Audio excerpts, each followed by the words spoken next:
on? What's up? You know what time it is. It's time for the best 120 minutes of your day. The Chop Shop, the nation's number one urban sports talk show, and also your midday sports happy hour. Yours truly, Robert Hatter, alongside Jim Hicks and Chris Walker, coming to you live from Houston, Texas. But we're broadcasting all over the world via Facebook Live and YouTube Live. And it is my favorite day of the week. It's Women Rock Wednesday. Yes, it's Women Rock. Morris Parsons is on times today, but Morris, I got some boy. Whoo, y'all. This gonna be epic. It's gonna be epic today. It's gonna be epic. I guess all of them epic, but it's gonna be epic today. Make sure you share the show when you come in, Christopher, Ellie. When you come in, price of admission is sharing the show. It's all we ask for. You just share the show. Make sure all your platforms, let them know. Text, tag, tell your friends about the Chop Shop, and just let us know. You know, uh, but Morris, I had great conversations after the show yesterday. Oh my goodness, Morris, somebody told me that I hit on a subject that nobody never wanted to hit on. And I see why people were trying to tiptoe around it a little bit. But y'all got to understand, I am unbossed and unbought. Unbought. You can't buy me, you can't boss me. I'm unbossed and unbought. I'm just telling you. Black brilliance personified. So, yes, when I see something, I'm going to comment on it. I'm gonna comment on it. I ain't in the business with these people. You know, high school coaches. If I feel they wrong, I just have to tell them. And then when people come back at me, we're talking about, boy, they kill me. A friend of mine said, "Boy, you hit it yesterday." But let me shout out to my starting five first. I hope I've got five women. I got Brandy. I see my Brandy. Okay, hold up. I see Brandy. I see Mindy. That's it. That's it. So I'm gonna talk stuff until the women's come. The women come. TSU, UH tonight. Yes. TSU. I was at the TSU, played against Oral Roberts. Oral Roberts last night. I was there. Pretty good game. And then TSU was missing up one of their top player out last night, and a big man. Stayed with the guys as long as they could, and then they gave it up at the end. But let's see. I ain't got enough women yet. I ain't got my girls. I don't know where my girls. Y'all share the show. Trey Phillips said, "Young Houston graduate at age 23 to led her HBCU to win their first volleyball conference championship." Okay, all right, okay. What's her name? Put her name up on the food. Put her name up on the food. I can't go open that article up. I'm on the show, so put her name up on the feed if it's that important. Uh, who is it? Oh, okay. I see you out there, Rob. I see you out there, dude. I wasn't about to come out there and mess with y'all. They tried to get me to play in a golf tournament today. No, sir. No, sir. I got to be here. Women rock win, but if don't enough women come, hey, save me a spot, Rob. Don't enough women come on here. I'm gonna meet you over at the golf course. I'm gonna meet you at the golf course. But got some unique topic. What's up, Kirk Dorsey? Let me shout out to my guys since the women ain't here yet. What's up, Thaddeus Moody? I see you though, Brandy. I see you, Mindy. Where your girls at? And is Boom coming over there? There go Tina. Okay, that's Tina. Where my other? Come on, women. It's Women Rock Wednesday. Where my women at? Where y'all at? Okay. I got you today. Rob said he got 3 spots, man. Hey, keep on messing with me. Bad as I want to hit that golf ball. Let's see. It's just so much stuff, man. Like I was talking about, Caleb Black. Okay, thank you, Trey Phillips. Caleb Black. Hey, Belinda. Okay. There you go. Thank you, Belinda. Belinda, I need one more. I'm waiting on my girls. They a little bit late. Hey, Belinda, Belinda, and I was talking about a topic yesterday about high school coaches. You know, when these young kids get, suspended, like Duncanville did, and Oh, Kim Jackson in the building. I'm good. Uh, uh, so, but I didn't mean it to think about it that far. But when stuff keep happening over and over and over, I'm doing great, Belinda. Tina, I don't know how they do it in Atlanta, but we got this place called the UIL here that governs the high school football, and all that. But uh, it's just the way they govern this thing. You know, if a black kid or if a kid moves to another district and start playing over there to another school, the coach whether he left have to sign off on it. I think what y'all call it a PAAF form yesterday, right? And all I was saying, they came up with them excuses. I'm not an excuse. No excuses to me. You can say anything. Find me solutions. Don't come up here and tell me about no taxes. We pay taxes in this this district. So I don't want to hear that. You ain't talking about no taxes. You ain't saying that when somebody move in your school. See, I didn't cut Coach Wood's head off yesterday. You ain't saying that when they come to your school. But you don't want all you got to do is sign Curry Roach, and y'all help me. Or the PAPF form. Somebody told me it was the PAF form. I ain't never seen the form, so I don't know what it is. Is it a PAPF or a PAAF? Somebody else. So I was just wondering, high school coaches. I'm a man. I got a young kid that just don't want to be at my school no more. Guess what? I don't want his ass no more if he don't want me no more. Go on over there where you want to do. I'm finna sign in it. And then somebody gonna come on here and talk about where the coach can't. You want the coach to lie? I say, yeah. He'll lie about every damn thing else. But Brandon, they hold up. They want to be scriptural when it comes to signing off. See, that's the problem. And I know I exposed a dirty, dirty secret in this industry. I know what you say, hey man, PV, what the hell I'm gonna put PV in the background for? Just cause they be Washington State? Hell out of here. I ain't got no pictures of PV. You think I was at, excuse me, Doug, I was at the TSU game and I took that picture.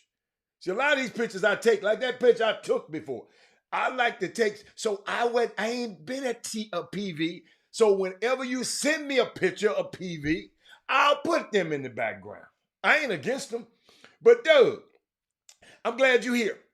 I know you deal with these high school coaches, and y'all, listen to me. I ain't trying to stop y'all relationship from nobody. I'm just sitting, Ken Dean, I'm just sitting up here thinking about what would Robert Hatter do? Just like they said, what would Jesus do? What would Robert Hatter do if I lost my best player and he want to go over to another school? And you think I'm finna sign a thing that would make this kid hard to play at another school? I'm gonna hurt this kid, hurt his family, and all. I just don't. They got to go through the debt committee and all of these committees. Man, it's just y'all help me, Dale Griggs. Ken Dean, am I wrong for thinking like that? Are y'all that thirsty to win? You want to try to keep the kid at your school? And I ain't saying that it can be the wild, wild west, but it would be, all I'm saying, and I don't know how y'all gonna change the rules. All I'm saying is, Doug, I can't sign off on it. You follow me? Other people might be able to sign. I'm just saying, what would make did one coach gonna talk about? Well, we pay taxes in this district, and you going to another. That was the most ingenuine statement I've ever heard in my damn life. The hell you start worrying about a student going over there talking about some taxes. Franklin Paul. Franklin Paul, you're a high school coach. I'm glad you're here. Ain't nobody saying that when you ain't you when he coming into your school, you all right. Franklin Paul, that kind of bothered me yesterday because I never thought about it. That I can sit my big grown butt down and write that on it. And then somebody gonna come on here and talk about, but Robert, you expect the coach to lie? Do y'all hear those two statements right there? He lied about everything else, but he wants to be truthful on the PAPF. Oh, you said, man, I don't know. Hey, if recruiting been involved in this, shit, I don't know. He wasn't there. So all the coach hearing is his say anyway. Franklin Paul, I'm talking about. Let me tell you what you meant. Yesterday, we was talking about, I think it's some kid, as a kid, is not being able to play at another school. Okay, because the coach came in the Houston Chronicle, go to Houston Chronicle yesterday, and had in the Houston Chronicle, and the coach talking about he didn't sign off on it because the dad had threatened him, and then the dad come on here and say him and the coach, it's cool. So that's why I tell y'all it's always three sides to every story. Your side, right side, somewhere that don't sound right. That don't sound right. So Franklin Paul, one of your best players leave Dobie. So somebody put a form in front of you. We'll use you. Somebody put a form in front of you saying, did this kid get recruited? Or did he leave for basketball purposes? And you gonna write down yes. How could you do it? I'm just trying to say, what would make you do it? Maybe I should ask you that. Yeah, it's in the Houston Chronicle yesterday. Somebody said, I got the article somewhere, Doug. I wish I could have sent it to you. No, I'm just asking a question. I got coaches on here. I got Franklin Paul's a coach. What would make you say, and then somebody come on there, well, we pay taxes in this district, and he going to another Franklin Paul, that was the most disingenuous stuff I've ever heard in my damn life from Coach Woods. I hope he went and prayed about that last night. You ain't worried about no taxes. He paying taxes. I'm paying taxes. It ain't your damn taxes. Some of these coaches don't even live in the district where they work at. What the hell are they talking about taxes? And then somebody else came back and had a comment. Oh, check this comment out, Franklin Paul. Well, Robert, would you rather the coach just lie? First of all, the coach don't have to lie. The coach wasn't there. The coach wasn't there when the kid made the transaction and wanted to go nowhere. He wasn't in the people's home. So all he's going to have is what? Secondhand knowledge. So all he got to do is put no. I have no idea. I've heard rumor. I mean, you can say, but you got the clock no on there. If they actually, I don't know. Because you don't know. I just don't like. Maybe, hey, if it's something I'm missing, somebody explain it to me. And like a guy told me something last night. We was at the basketball game, and I didn't agree with him. I said, man, I'm not sure that's gonna happen. I said, you might be wrong on that one. So guess what I do? At the basketball game, I went and found out the truth.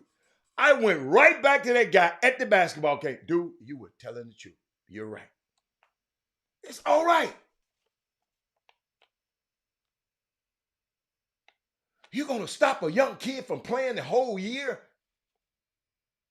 with your signature? You got that much power?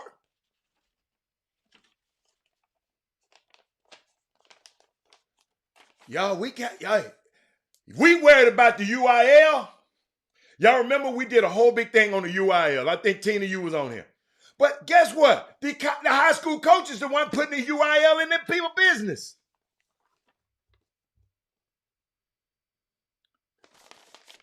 Y'all gonna get that one on the way home.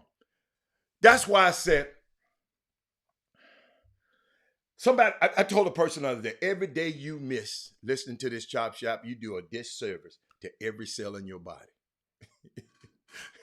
I'm telling you. And the reason I have to share this stuff, y'all, because somewhere out there, someone is holding their breath, waiting on you to fail. Guess what we gonna do on the chop shop? Well, let's make sure their ass suffocate. I'm gonna repeat that. Someone, somewhere is holding their breath, hoping Chop Shop fail, hoping Shannon fail, hoping Kendrick Lewis fail. Somebody, they holding their breath, waiting on us to fail. Let's make sure they suffocate when they're holding their damn breath. Somebody texted me. Let me see what they want. Let me see. Hold on. Let me see. Oh, they had a good write-up. They had a good write-up about it. They had a good write-up about my young fella. Okay, all right, I'm good. I'm good.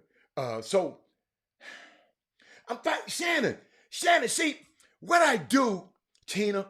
You know, I'm so used to people just running their mouth and being all political correct. Well, the UIL, UIL. I told y'all I'm unbossed, unbought, black excellence personified. I feel that about every last one of y'all. So guess what? We just can't take what somebody say and just say, okay, UIL. So something just hit me yesterday. I don't know why. All this time, I've been blaming the UIL. I've been even talking about Governor Abbott. See, I called him by the right name. And talking about University of Texas. All the time, it's these rotten ass coaches. That everything going their way is okay.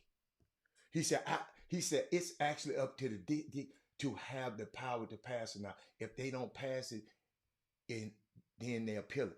But for the deck committee to get the information, the coach got to sign off. That's what we talking about. The coach to sign out. How you think the UIL got some of Coach Peavy information? The coach from the school in Capel. Him and the daddy got in cahoots. The boy's daddy and the coach signed off. The coach at Capel signed off against Anthony Black. That's how it happened, Kim Jackson. I'm glad you asked that question. Franklin Pauli comes from the coach, man. The coach hit that button. Share the show right quick, because I got something else. I ain't through. I'm looking for something for you. Hold on. I'm looking for something. Y'all know I'm always looking for something. I got that for you. Hold on one second. The Cox Prater Law Firm. Big city, big town, big settlement. Your fight is our fight. Need legal advice? You know who to call. Personal injury, wrongful death, car accidents, premise liability, serious injuries. 1-800-HURT-NOW.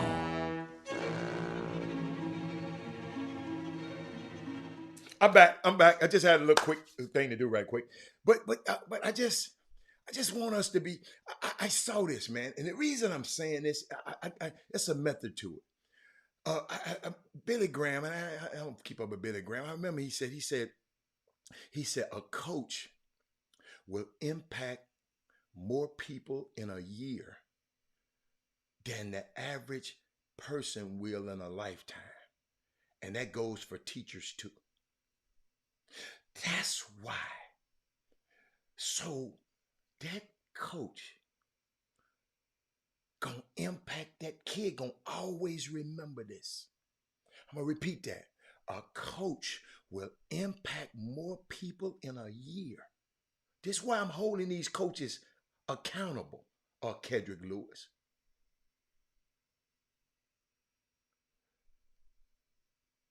Let me tell you something. Now look, you know. Thank God. Let me see. Now check this out, y'all. Everything I've been talking. See, this the kind of shit, the mess I be talking. Haddon, you shouldn't be talking about this because some of these kids listen to the show and really believe the coach is totally out for their best senses. Not at all. Shouldn't even put it on the screen. That's my fault. I should have just ignored it. Should have ignored it. But a coach will impact more people in a year than the average person will in a lifetime. A coach and a teacher, and that goes for teachers too. Most people ain't going to impact nobody's life. But coaches and teachers, that's why I'm going to hold y'all to a higher standard. I'm just sitting over here saying, what would make me my best player than left? So what?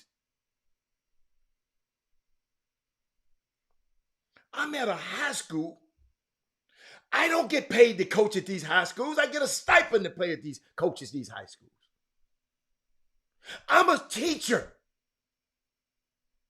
I'm an educator. What education I'm giving this kid, writing, he can't play it this way because he can't play for me. He can't play for nobody else. Somebody just got to explain that to me. That's all, Robert Carroll. Somebody got to explain it to me. And if you can explain it to me, I'm good. I'm good. I'll listen. I told you last night, perfect example. This just last night. Young fella, he might come on the feed and tell you. He said, man, this happened. I said, I just don't think that happened like that. I said, well, if that happened for him, it got to happen for him. He said, well, all I know this guy and it happened for him. So you know what I did? I went and find out. And I came back and told the man, dude, you absolutely right. I know he looked at me like, ain't nobody never did me like that. I came right back to him. Dude, you were right. So what? Truth hurts. but I was just thinking about it, y'all. That's why I tell y'all, let's get organized. Let's get the chop in our neighborhoods. Let's get organized on the chop shop. Let's make sure every eligible voter is registered to vote. Coach, y'all, this stuff is important. The worst place you can be, listen to me. Have y'all been watching these elections? Y'all been listening to these people? Y'all let this girl Carrie Lake out there. I know y'all ain't been going on. You know, Herschel Walker. Have y'all been listening to him? Have y'all listening to the guy who I'm glad who lost in Wisconsin said, if I win, y'all ain't gonna every voting law, anything I want to pass, ain't no black folk gonna get nothing in this state of Wisconsin. They don't care. They saying it. See, the worst place you can be is in a war and don't know you in one. See, a lot of us don't even know we in a war. We just out here. Basketball. My son playing basketball. Oh, my son playing football. My son might go, he going to TSU. He going. The worst place you can be is in a war and don't know you in war. They at war. And we don't know it. We don't know it. Hold up, y'all. If y'all looked and saw that smile, my favorite woman on the earth, my daughter, she just texted me. I got to see. Hold up. That's the only person can stop me. Hold on. I'm on the show. She on a whole, she on the West Coast, so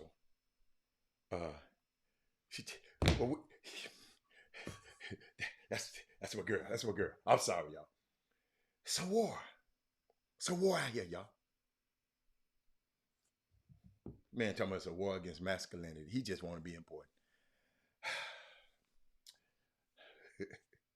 I ain't going to lose that war because I know who I am. My father kicked his best player off the team in 2000 and delivered him to Wheatley.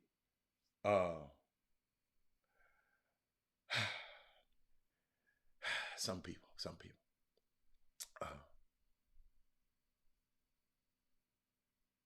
I think it's very important that we understand, y'all, that it's clearly in our interest to keep these airways right here open to share and spread information. Because a lot of these people, a lot of us, we got to share information. Vetted, factual information. Not disinformation, not misinformation. It's very important. Information is powerful, y'all. I can't get enough of it. Can't get enough of it. I want to be up to speed on all the information, Patrick Punch. And not just because I host a sports talk show. It's because I live in a world. I'm giving y'all this information. I ain't never heard nobody, all 6 years I come on this show, ain't nobody, all these guys that been on this show, ain't nobody said, well, why is the coach who signed off on the PAPL form? Thank y'all. The PA, why is this coach? How much thought goes into it? How much thought goes into it? Because y'all got to realize, I told you, I'm always trying to get information because I'm in a world. I want to know what's going on in this world.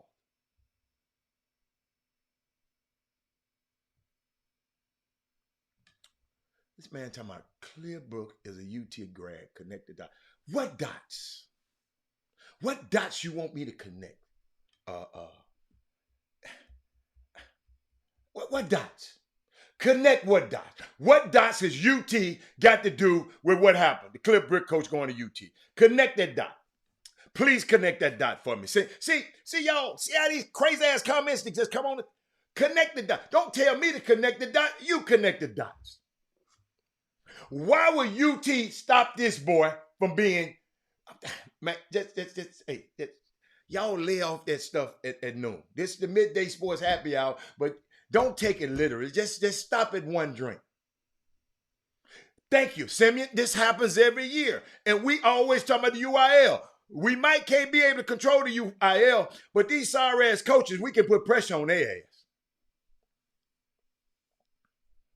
Because y'all got to know it's a lot of stuff going on in the world.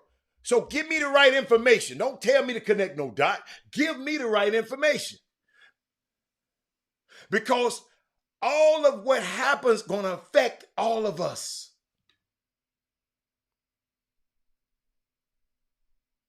And that's a habit we all need to have. Being able to get and share the right information. All of us should have that. You got to hand it to Fox News. They do have power. They can get millions of people to listen to them on taking horse paste instead of the vaccine. Nearly every doctor in the world tells you need to take. Propaganda is a hell of a drug. I hope y'all heard what I just said. I got to hand it to Fox News. I ain't never said that since I've been on this show. They do have power. They can get millions of people to listen to them on taking horse paste instead of vaccine. Nearly every doctor in the whole wide world tells you to take. Propaganda, ladies and gentlemen, is a hell of a drug. So guess what?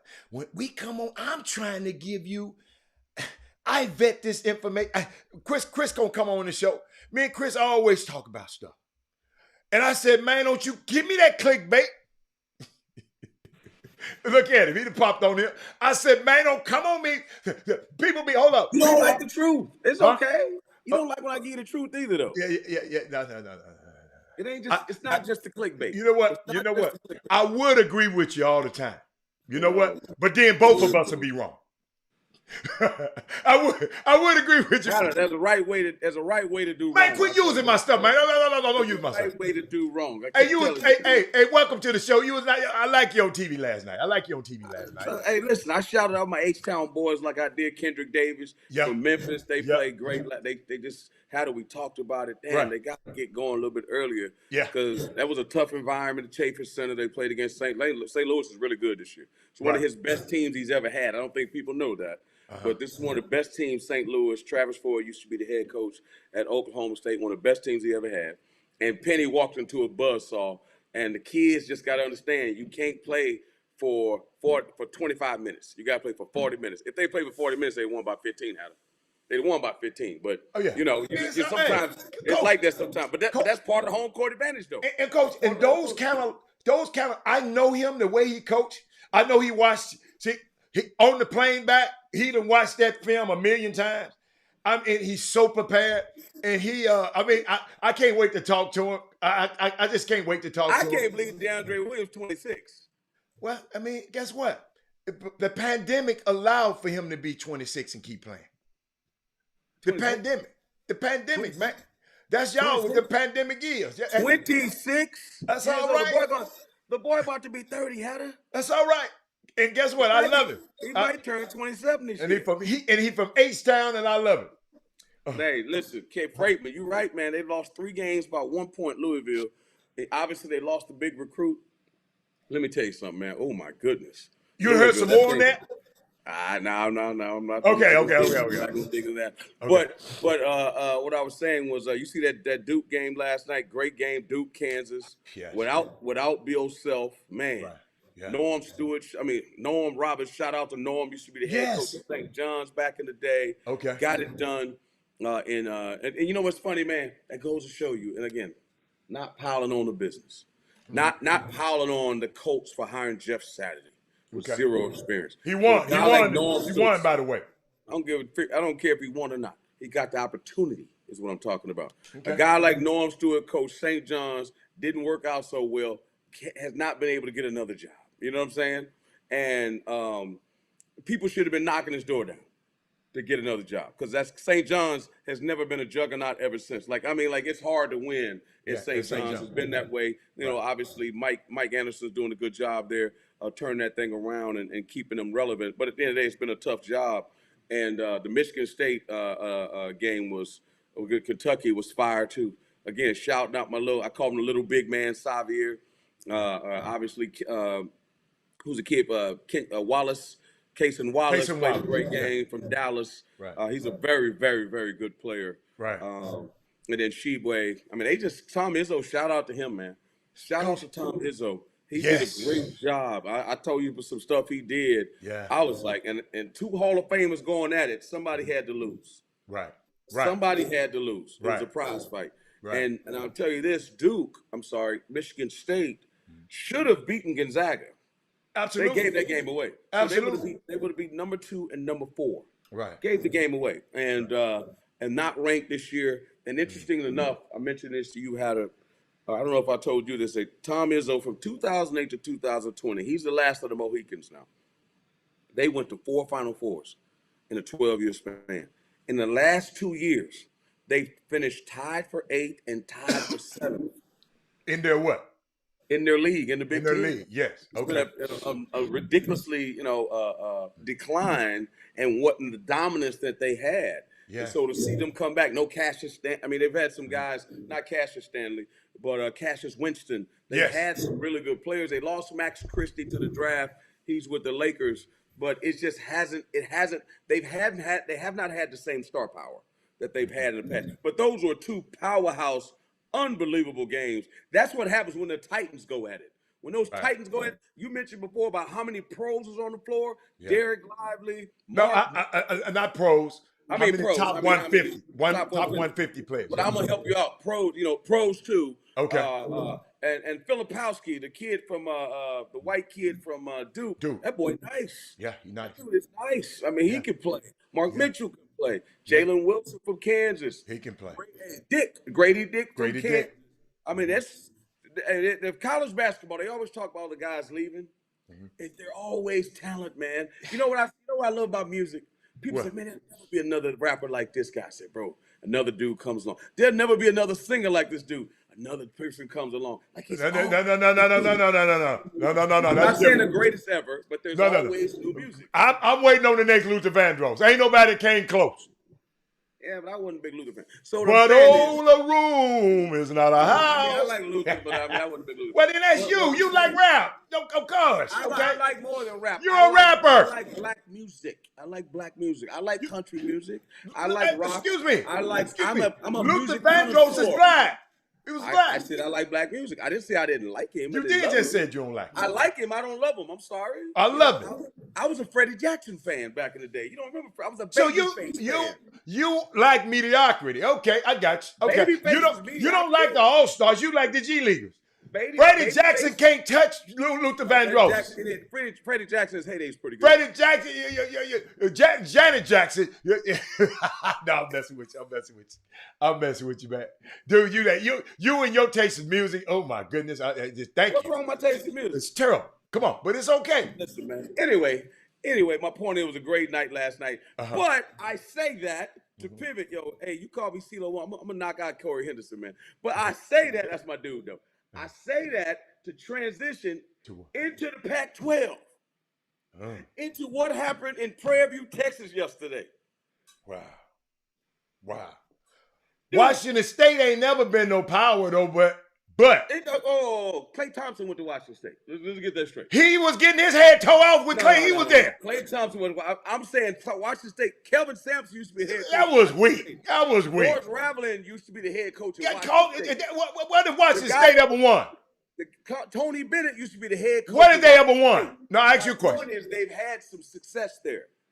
The bottom line is they went to Prairie View and got beat like they stole something. Yeah, they did. They got that. I mean, Yeah. like it was never a game. They got their head toe clean off the And ball. Kyle Smith is from H-Town, the head coach at Washington University. Oh, of Kyle, Washington that's the State same Kyle that used to be at At Columbia. Columbia. That's Kyle Smith. That's why I didn't want to go up to Columbia. Beat them like they stole something. And how about this? And I'm talking, John Rothstein in there, and I'm like, man, I didn't realize Grambling beat Colorado. Yes. Grambling beat Colorado. Yes. TSU beat Arizona State. Yes.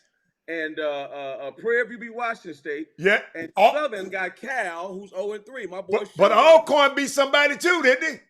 No, you said that. I thought it was Grambling. I didn't know if Alcorn. Grambling beat somebody. Yeah, Grambling beat somebody. You're right.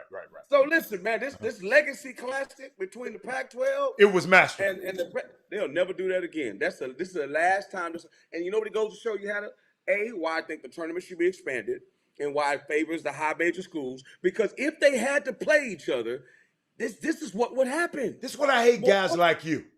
Why you hate guys like that? I just hate the guy. You always talk about what'll never happen again. Why you always like to speak that stupid, that I guess why you always have to speak that into existence, Chris? They won't. Because I've been in the chair on the other side. And But know you what ain't they say? over there no more. But I know how they think. They don't think the same way you think no more. Yes, they do, because I advise a lot of them, contract advisor. So what I'm saying is, Well, that's why they still messed up around. Thank you for telling me that, Mr. Equinox. listen, Alcorn State beat Stephen F. Austin. That's really not upset, but okay. Right. But that's still pretty good, though. I Okay. feel you, Freeman. But the bottom line is the swag is putting people on notice. Yes, sir. But you know what it is, though, guys? Understand something. We had a conversation. this So you morning. wouldn't play him again if What you up- was what up, commissioned. Kelvin Solomon. So- we had a Come on. You say you had shout what? out to Jaden Herb Ladee's son. Herb Alcorn Ladees. beat Wichita State. Yes, they did. Oh, that's right. They did beat Wichita State. Man, Yes. brother. Alcorn, slow down. Don't beat up on my boy. Don't beat up on my boy Wichita State. We He ain't in hot beating water. up on him. I'm just telling you they did beat somebody. I got you. I'm good. That's a good win. But listen, though. We got shout out to Herb the D on the feed because his son doing work leading score at San Diego State. Yeah, shout out to Goes to young show you, Jalen. one of the things that goes to show you, and I'm not trying to hype Herb's son up, whatever, but he went to Ohio State, didn't work out. Right? Or it did work out. Got him what he needed. Then he moved on to TCU, I'm sorry. Mm-hmm. Did what he needed to do there, and now he's at San Diego State, and things are working. Sometimes, man, you got to go to the Underground Railroad to get what you want, man. But shout out to him But I love, listen, when I do those highlights on CBS, man, I love when my Texas kids play, man. I know. I'm going to make sure every last one of them, You be I'm hyped gonna up. give them love. You be I'm hyped going to up. make sure I shout them out, you Yeah. know. If they, no matter what, if they walk on that screen, I'm going to say something about the Texas guys. Right. They doing a good job. But, yeah, Herb, man, shout out to him, man, for his son. I know it's been an arduous task trying to find a right fit. And it seems like San Diego State is pretty good. And San Diego State beat the brakes off Stanford last. Let me tell you something, man. I'm telling you right now, we had a conversation today, this morning, about the UIL. Yeah. And you said some of these coaches, and I know some of y'all on the feed know what I'm talking about. Some of these coaches, one of the rules is, and correct me if I'm wrong, because we got coaches on the feed, that the coach that the kid leaves has to sign off. That is the most antiquated, idiotic thing I ever heard of in my life. Because if Robert had a sons with the band, I don't think they got to sign off. If Robert had a sons with the science program, I don't think the science teacher have to sign off. Keep going. For some reason, for athletics, the coach got to sign off. If you're a good player, he's probably what? Upset. Yes. Upset. So Yes. of course, what is he going to write? And that's the first crack in the armor right there of the Right. kid being able to play. Even if you move, even if no matter what, you can't play. That's insane. This man has moved to the district, man. Unbelievable. And moving to the district sometimes means a financial responsibility on Yes. you that they cannot afford. Yes. You know what I'm saying? So guess what college basketball did? Because they had that antiquated rule. Okay. The kid used to have to go to the coach. Right. And the coach would be judge and jury. Yes. They eliminated that. The kid don't have to tell the coach one thing. He could go right to the compliance office and be gone like a turkey through the cone. And guess what happened? The Portal transfer. combat. We call it portal combat now. Not Mortal Kombat. Portal combat. Now, every last kid in the portal. And what you're seeing on these teams,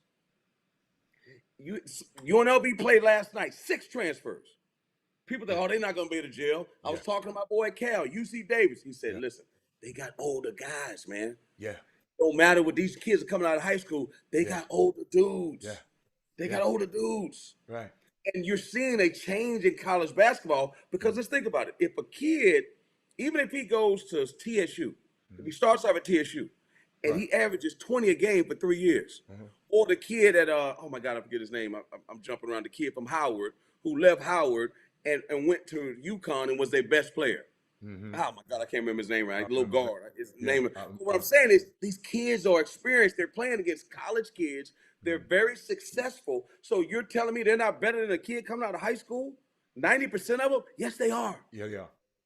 That's the thing now. So that's why you're seeing a lot of these upsets and a lot of these things because to me they really aren't upsets. It's just that these guys don't play them. Yeah. So you don't get to see them that much because those coaches are smart. And those guys. Hold on, let me look at their roster. No, we're not doing that. Look at their roster. No, we're not doing that. Because no matter what, if I lose that game, all my alums and my AD are going to be like, what's going on? When at the end of the day, the coach knows why they're losing. The coach knows that we can't play that game. It ain't about what the name on the front of the jersey. Right. It's really not about the name on the front of the jersey when it comes to that because you got a young team like that. You take your butt on the road to TSU, and if they got a raucous crowd and they got a bunch of older dudes, they got an experienced coach like Johnny Jones, coach, you can get your butt beat. Right. Or you got a guy like Byron Smith who's won a lot of games on the SWAC. Absolutely. 8-year head coach. Absolutely. Know what exactly what he's doing. Got a bunch of older dudes and transfers in there. Absolutely. You get behind there, it's a wrap. The Yes. only thing I was a little peeved about, and we got to talk to our HBCUs, when these people make a decision to do something like a legacy series, get your butt at them games. Yes. Get your butt at them games. Yes. Absolutely. You don't understand how hard that is to pull off. Absolutely. Absolutely. Get Don't your take it butt for to them granted. games. And Sell let that me game. tell you something. Shout out to the people in Houston. Not like they could have been, but they showed up and showed out. It was TSU, half right? full in there. So That's what I I heard. can't Jimmy get told me mad at that, man, because we're so used to, we're creatures of habit. We're not used to TSU playing this time of year. We're used to TSU coming and playing in January when the conference play start. Right. But they did. But you're right, Chris. Get your butt in there, Chris. Get your That's butt why in I there. went and supported them again last night. They played Oral Roberts last night because guess what? You didn't used to get TSU this time of year, man. They didn't come back to January. Yeah. But you're No, right. you're right. We got to get Because they to won't them do games. it. You got to realize, man, this when they put you on national TV like that. Right. And I'm listen. I'm watching from a different lens. That's why Deion is special. That's why Deion's special. Mm-hmm. That's why I told Jimmy, if Deion, no disrespect to the TSU football coach, and I shouldn't even say this, Right. that if Deion came to a metropolitan city like this, It would be with over. all that money in Houston, Be over. it'd be over. Over. It'd be over. It'd be over. Yeah. It'd be over. So people that never thought about TSU will be at TSU games. Yeah. That's just what guys like him can do. They're magical like that. No disrespect to what's going on now. Right. He's one of one. Yeah. So I want people to understand he's Now one he's of one one. of one. Yeah. And so, but when I watch the screen, I'm like, oh my God, nobody at the game. You see the girls dancing like it's fun. Man, Yeah. get your butt to them games, man. Man, Support hey man, them they dudes. put on a show. The band was there last night. Oh, my They put on the God. show, man. I'm telling The you. place was empty. HBCU game, man, it's just different. And I've been to all of them. Y'all gotta understand. I've been to Kentucky. I've sat right in Cameron Indoor. You know, Oh, my God. I've been in the Dean Dome. I'm sorry. I know you've been in all of them, Chris. Oh yeah, man. It's different, man. Hey, But you know what's also different, Harold? What you experienced when you went to TSU and Jackson State played. That's different too. God. Or going to a CIAA. Listen, That's different too. that was the best football game that I've ever attended. And I'd have been to most of the Super Bowls, half the Super Bowls. That's the best game. Chris, it was just different, Chris. The atmosphere, the way Deion walked out and walked around the building, walked around the thing. He's on his own. The pageantry, the Jackson State fans said, we gonna wipe this thing out. We gonna buy every ticket that y'all ain't bought. See, Hey, you know what that means? What? Hey man, listen. Somebody told me something real key one time. You got to do it. There are certain things in our community that are different than other communities. Okay. We ain't got to do it like them, Mm-hmm. but you got to respect the way that we do it, Yes. right? So my thing is, if you want black kids to turn down the Pac-12, sell out Prairie View when they come there, and be like, oh man, it's like this. I would go here. Sell it out. That's what Travis Hunter said. That's what I'm saying. Sell it out. When he came to the homecoming, he said, I couldn't believe I saw this many people looking just like me. I'm telling you. It ain't like that in Alabama, baby. Oh, man, it ain't It like ain't like that in Tennessee, baby. Now, it's sold out now. They sold out, It's 100,000 there. but it ain't nobody look like you. Hold up. No. I'm gonna tell you my analogy I use. On the field is dark, black people. But as you go to stand, No, you ain't got to go right. Just go right to the sideline. The coaching staff. but I'm just talking about LSU games. I just sit in. Y'all gotta understand. I've been in Happy Valley at Penn State, and I was cold as hell, sleep, and I was the only black person that I saw in the whole building. Now, the uniforms ain't the only thing all white. But what I'm saying is, I'm just saying that at the end of the day, man, if you want, they have to understand that aspect of it, because it's bigger than that, right? I get it where it's like, oh, you got to win the tournament at the end of the year, or those are only the things that matters in conference tournament. But we're talking about building culture. So we're talking about culture building. How can we get kids not to come to TSU after it doesn't work out somewhere else? How can we get them to come to TSU in the first place? Now, you'll say that's impossible. I may concur with you. If a kid can go to U of H, he's probably not going to go to TSU because of the platform that they're on. Because, I can't say that I don't believe in that after what I said yesterday. I'm with that. I get that, right? But by the same token, there are kids that TSU can get, not go to Stephen F. Austin, not to go to, not Cornell, but not to go to LIU, stuff like that, Wisconsin, Green Bay, and go right there to Texas Southern. That's easier said than done, but that's culture building. Yes. You got to build it when they're ninth grade, bring them over, do this. But TSU, again, because of the past, they've made a decision, we got to do it with transfers. Yes. Yes. Got to do transfers. Yes. And I love somebody to correct me on the feed, whoever's at U of H. I think U of H started doing it that way, and now they're getting high school kids. Once they got the culture built, yeah. now they're bringing in the Arsenaults and the Yeah. Jarris Walkers, Jamar Marks. They're bringing high school kids in. And let me tell you something. And Johnny Jones, something else, man. University of Houston is the favorite to win the national championship. Oh, of course. They're the favorite. Yes. They loaded. But like coach, but will you tell the people? Because some people don't know. Just a few years, we went in that gym. You called the game. I'm at the games. Wasn't nobody in there. Quiet as a church mouse. It was embarrassing. Hey man, let me tell you, there's a lot of people I got respect for. I got respect for Kelvin Sampson. Oh, that man right there, bro. Yes. That's and his staff. Dude. Let me tell you something. I know he the head, but I got to give him responsibility because he got the staff is on it, man. Bilal and that crew, man, they're on it, man. Bilal Badlett. They own it. His son. Yes. Kellen. Son. Oh, yeah. Yeah, Kellen. Kellen is slated to be the next head coach, by the way. Yes. People don't know that. He's the head coach in waiting, and rightfully so. Yeah. I'm going to say it again. And rightfully so. Absolutely. Same way Josh Kroenke gets the reins from his daddy. The same way the Trumps get the reins from their daddies. Yeah. The same way the Rockefellers and the Kennedys and the Fords get the reins from their daddy. Yeah. Absolutely. He deserves to get the reins from his father. Right. Same way they did it at Davidson with Bob McKillop. Yep. Just saying. Right. Sometimes you got to put that out there. Yeah. Put that atmosphere and let that marinate so people talk about it. Hey, hold up. That's why Coach K, quiet as it kept, picked Shire. Because Shire was like a son to him.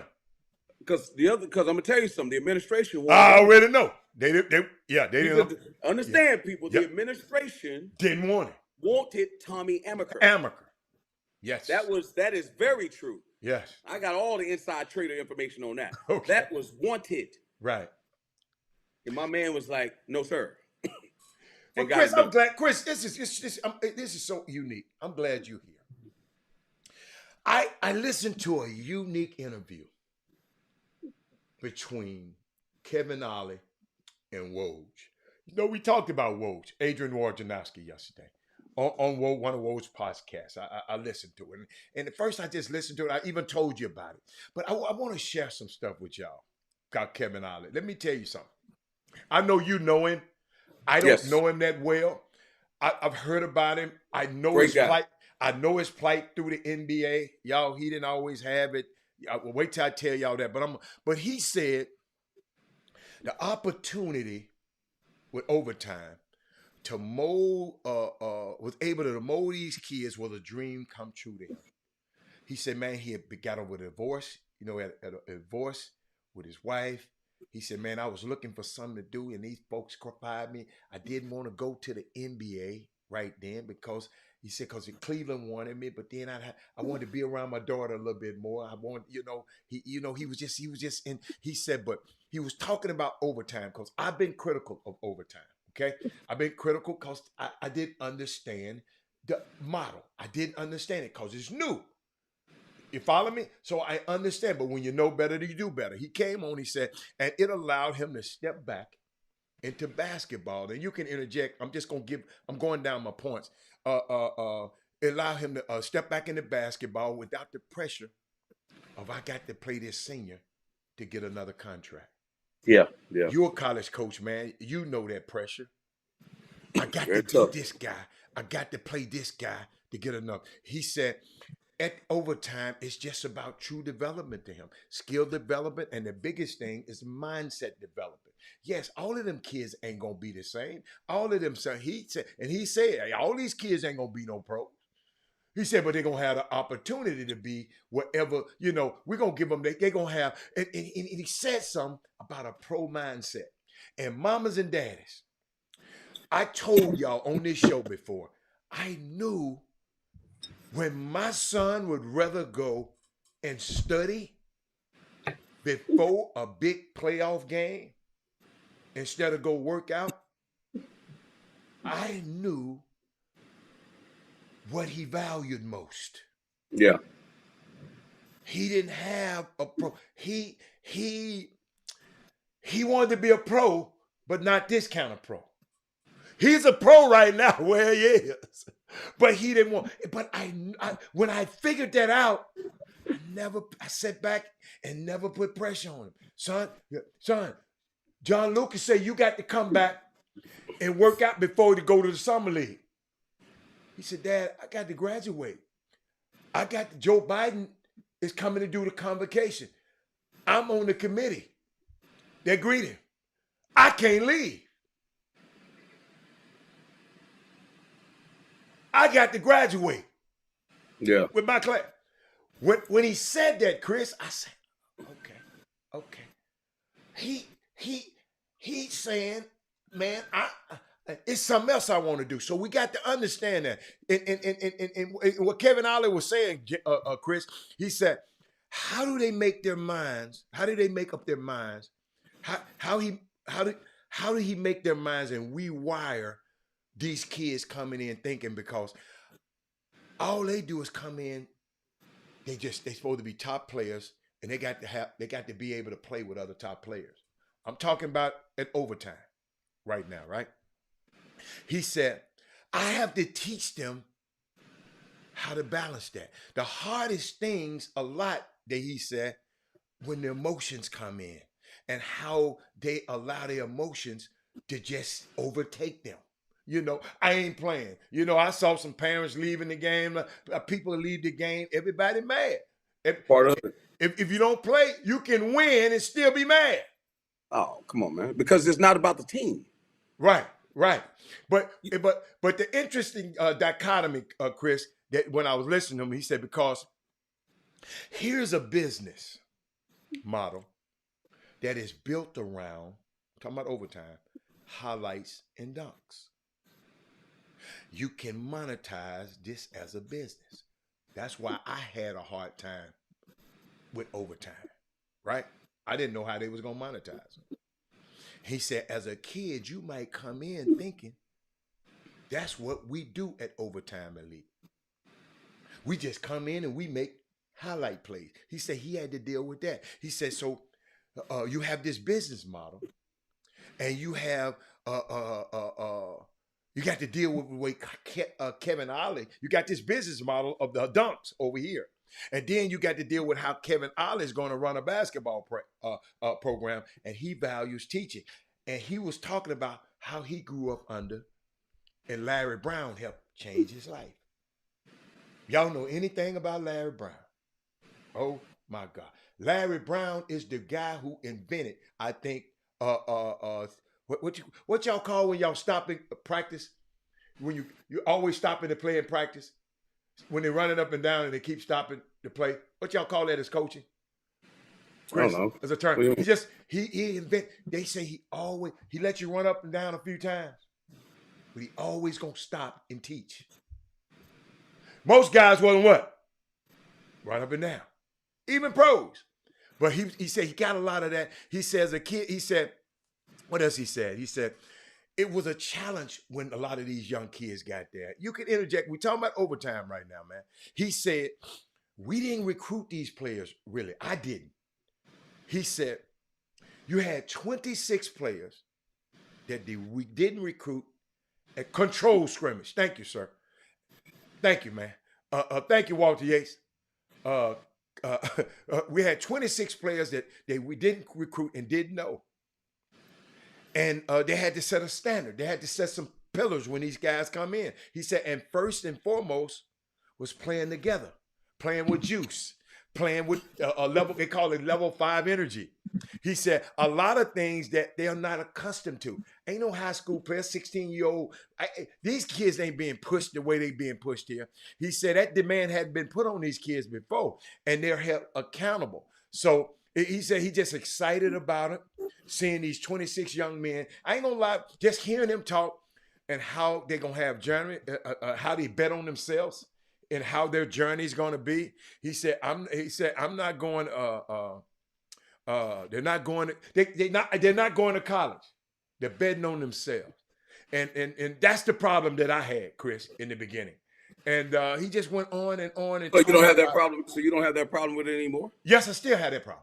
Yeah, I was about to say, like, I still have a problem because I would, again, I don't know if it was a fluff piece. I haven't listened to it. I have a lot of respect for Kevin Ollie. I also have a lot of respect for Dave Lato, who was his coach at UConn, who was a coach at Virginia, and DePaul, who's his assistant coach, one of the assistant coaches. Again, Matt Verdin. I don't know if Matt's on here. He recruits. I think Matt recruits for them or something like that, and a couple other guys that are involved. Anyway, here's my thing. He's talking about the concept of it. I'm not. Yeah, that's what he was saying. But guess besmirch. what? I mean, I have making never money. heard it explained like this because I ain't talked to nobody. Yeah, That's what. yeah. So I was against. I never been heard it been explained like this ever. Nobody. Right. You follow me? But again, the premise still remains. No matter how they make it sound, Okay. we're only going to know. It's like the vaccine. Right. When people can talk and say whatever they want about the vaccine, we know that the vaccine was something that we needed at that time to stop people from dying. Right. Right? Right. Save people from themselves. Right. Right? A public health concern Yeah. that you did, a responsibility that you did for everybody, not for just for yourself. Now, with that being said, 10 years from now, we don't know if there's going to be some effects, some Right. adverse Right. effects from that. Right. We don't know that. We don't. And all that Viagra right you've been taking, it ain't gonna be no. You ain't gonna know what that's gonna be effect from you down the road. But keep going. Anyway, so what I'm saying is, you stupid. So what I'm saying is, same thing with overtime. Right. We don't know what the effects are going to be down the road Absolutely. of some of these kids who don't make it. Yes. Yes. Yes. And that's just reality. They can Absolutely. say bet on themselves, Yeah. take the money down. Yeah. They're probably smart to do that. Yeah. If they And some of them are absolutely the breadwinners in their home now. I get it, but the check's going to come due at some point. Yes. Absolutely. Absolutely. So if you're absolutely sold out, Kevin's favorite blue tablets. You guys are silly. If you're actually sold out to doing that with your life, that's fine, Right. right? I'm crazy. But here's my thing, Kevin. I got. I Yo, got. this I is should have gonna said be- that, man. I should have You said should that. have said that. Now you got the people going crazy.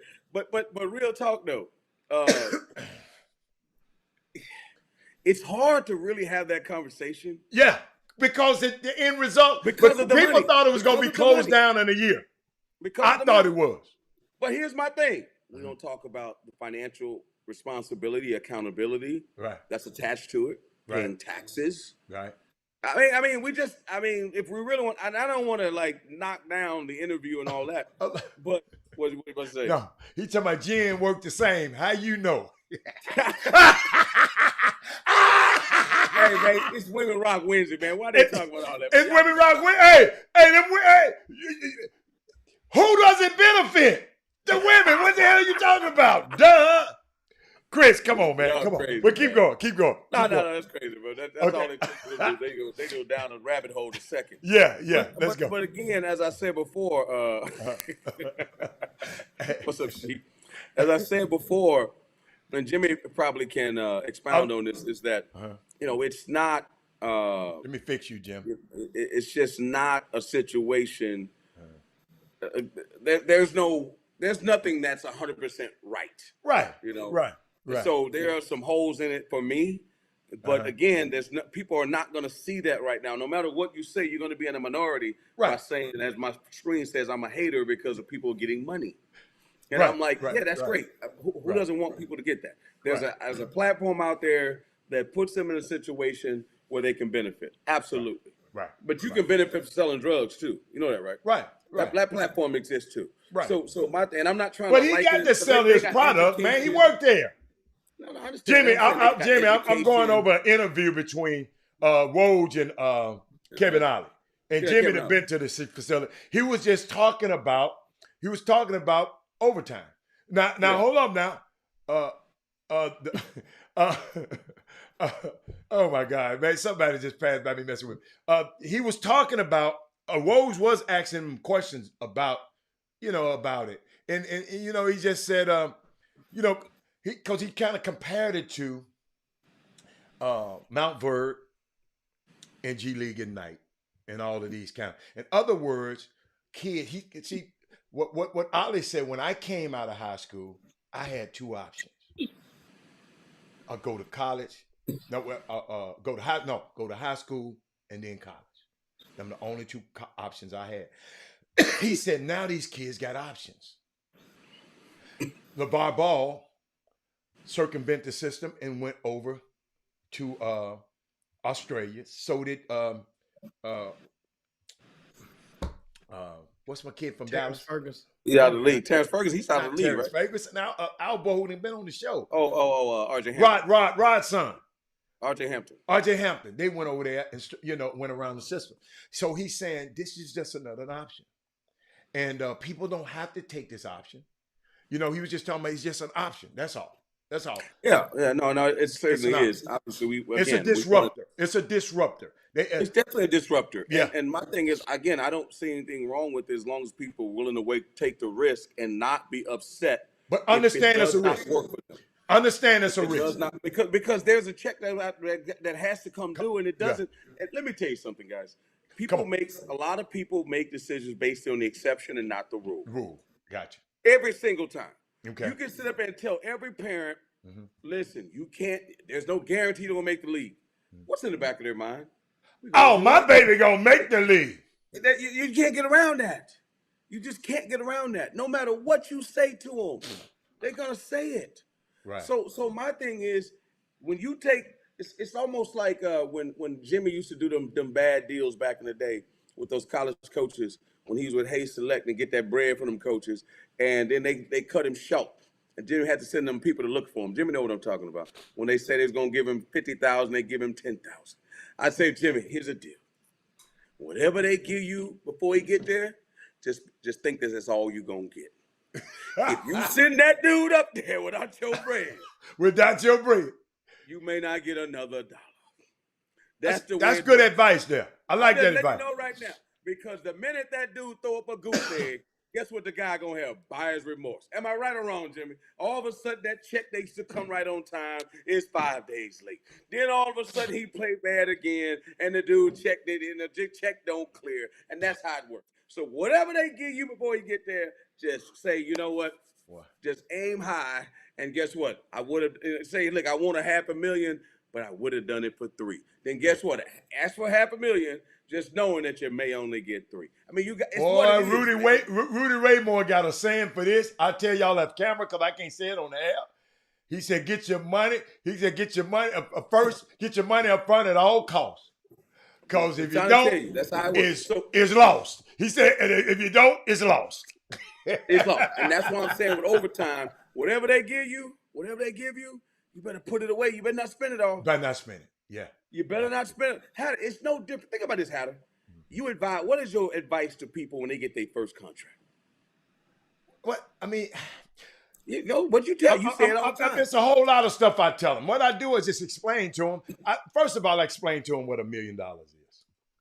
Because a lot of people don't even really know what an actual $1 million is. And I break it down what $1 million is. First, it's not $1 million. Once it's paid to you, you in the 39% to 40% tax bracket, 39 to 40% of it gone. So now we're working with 600,000 and something, okay? Then you're trying to do this. You're trying to go buy this. You got to buy this. And I break it down. You're trying to buy your mama house, right? You're trying to do this. You're trying to do this. You're trying to. By the time I break that little old million down, they look at me and say, it just really ain't that much. See, what they be looking at the contract, y'all got to understand, these people are taxed. These people don't, man, he made 100. No, he did not. He did not. He made 100 million, but he didn't bring home. Y'all look at y'all check and see how y'all check how much they take out y'all check. They in the 39% tax bracket. I know about that tax bracket. It is no joke. Okay, so it's and I just tell them. I mean, my biggest thing. I said, let's pretend we'll never get another dime. Let's pretend we'll never get another contract. Let's treat this first contract like you will never get another one. But guess what? It's easier. Some people, I ain't gonna call no names. Some people, adhere to it. Most of the people I was around. Most of them had the first time they ever had money like that. The first time they ever went to a ATM. We was on a trip. We went to some Super Bowl or the All-Star game one time. Somewhere we went, and then one of them said, "Man, it's fun going to the ATM, and I ain't got to look at my balance. I just know I got bread in there. See, when I was in college, I had to go check his seat. He said it's just it's different, man. When you have this, because most of these guys didn't know how to handle $500. Now you done gave them millions. You know, and they understand this power when they get it because it's money is power. So all I tell them, pretend this, unite, not especially you football players. And she coming to basketball now. A lot of people ain't making it to their second contract. It's designed that way. A lot of people ain't making. What? Come on. But I was gonna say, but think about this. Now take a kid at overtime who's getting about 75,000. Yeah. Who's getting 100,000. Yeah. Because they're not getting millions. They ain't getting no millions. Now, So it's now, the same principle though. Let's pretend that's you're my not gonna point. get any more. That's the what I'm same saying. principle. Like y'all acting like these. I said, don't act like they're getting paid like that. So then if they No. start taking money out of that, Yeah. and now the rule has changed. I will say this. NIL. They can go to college now. Uh-huh. They can go to now. Jimmy, The new guys, not the ones who've already accepted the break. So let me ask you a question. The new Do guys. the new guys do they have they taken money or do they get paid, Jimmy? They NIL. They under the. Come on, Jimmy. You can say They get money, but it just come in a different form. the NIL form. So Yeah. why would they just not grandfather the other kids in? What? It's No, just because too much like right. you Too can't much do like that. right. Can't do that. You know, no, Them Adam. kids. No, Adam. Because your other kid did it. They did it to the kid that played for the baller brand. I wonder why they did. I wonder why they made that exception. Right. It was too much. It'll be too much like right. That's the NCAA, Chris. You worked for them for over 2 decades, and when a lot of times we find ourselves saying, "Why they just didn't do it like this?" And you say, "Man, people say that's too much like right, man. That's the NCAA. They could have grandfathered those kids in, just as they did 1 year before with the young man we talked about earlier this week on the Chop Shop, who's playing collegiate basketball right now at University of St. Thomas. And guess what? Mhm. If he could have played Division I and had an offer on the table, then he would have still been able to play there too. Oh, okay. Just I didn't hope know so. Division I was willing to offer at the time. I got a question for you, Chris. I want to stay here, Chris, because I'm glad you're here, and I want parents, I want people to listen to this. This is true. When you are in these positions, I'm talking about. Let's say your son is a first-round draft pick or a high draft pick in the NBA. Let's go NBA right now. Parents, kids, you don't have to make risky investments. You've already hit the lottery. That's why they call it the lottery. Don't go put your money in no cryptocurrency. Cade Cunningham, last year, he signed a deal with BlackFi receiving 100% of his signing bonus in Bitcoin. Bitcoin has dropped from $60-some thousand to $15,000 and it's dropping. So where his money is gone. Listen, you don't try. You don't have to be slick. You don't have to be. You already done hit the lottery, sir. Don't put your money in these risky investments. Odell Beckham, his salary with the what's the name of that team over there? The Rams. He did the same thing. It's gone, and the dude is gone like a turkey through the cone with your money. It's gone. So when you in positions like this, you don't have to be tricky and get rich quick. You're already rich. All you got to do is make sure you put it in funds that you can maintain. Get you a good money manager where you can maintain your wealth. You shouldn't have. Don't risk your money, man. And a lot of these guys are doing it. Crypto. Hey, some people naming themselves Crypto Jimmy, Crypto Chris. So just watch these things in the future. This don't be to the top 1%. This ain't to everybody. To the top 1% that be in that position, you're in a position where you don't have to do that, man. That's why guys that I know and been around for these last 20, 30 years, they got so much money because guess what they did? All their money did is work for them. They didn't have to try to get a rich quick. Even when the market goes up and down, the market gonna reset itself. So and it's governed by the government, but in crypto is not. But I just wanted to explain that, Chris, since you mentioned that. Huh? I had a question in regard to speaking on that note on the crypto, and of course the Miami Heat, their stadium, the naming rights for their basketball NTX, arena, something like that. FTX, something like that. something Yeah. like that. Yeah. Yeah. They have filed bankruptcy. They done took the sign off the stadium already, Jim. Somebody Yeah. called Joe. They don't care. Tom they're in Brady the was process. Tom Brady and somebody else had money, and Steph Curry.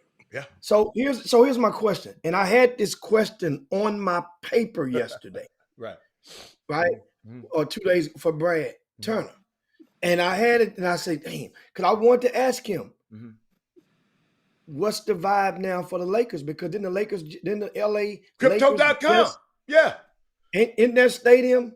As long as them people paying them. See, what happened with Miami, guess what? Guess what happened, Chris? They couldn't make that payment. So them dudes said, let's take that damn sign off. When crypto can't make them payment, long as crypto.com can make that payment, because it's in payments, Jimmy. Let them not make that payment. They gonna go over there, and cut that thing off the top of that building.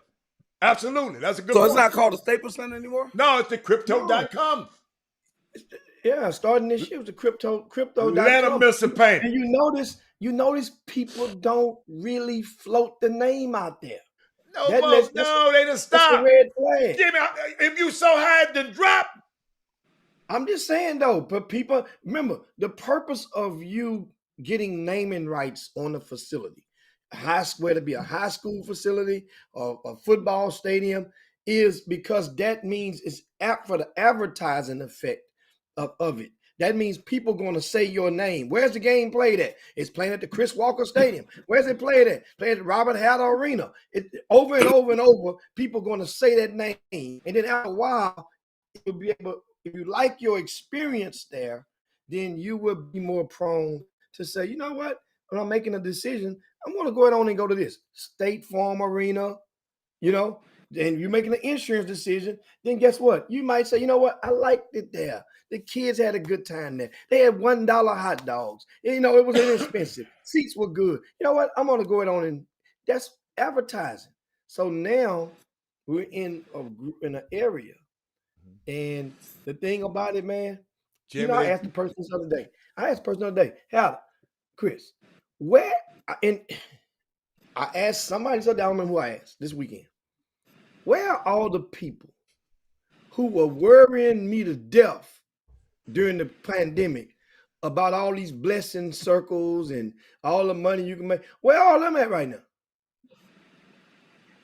Did nobody ask y'all about that? You put your money in, you get your money out. Where is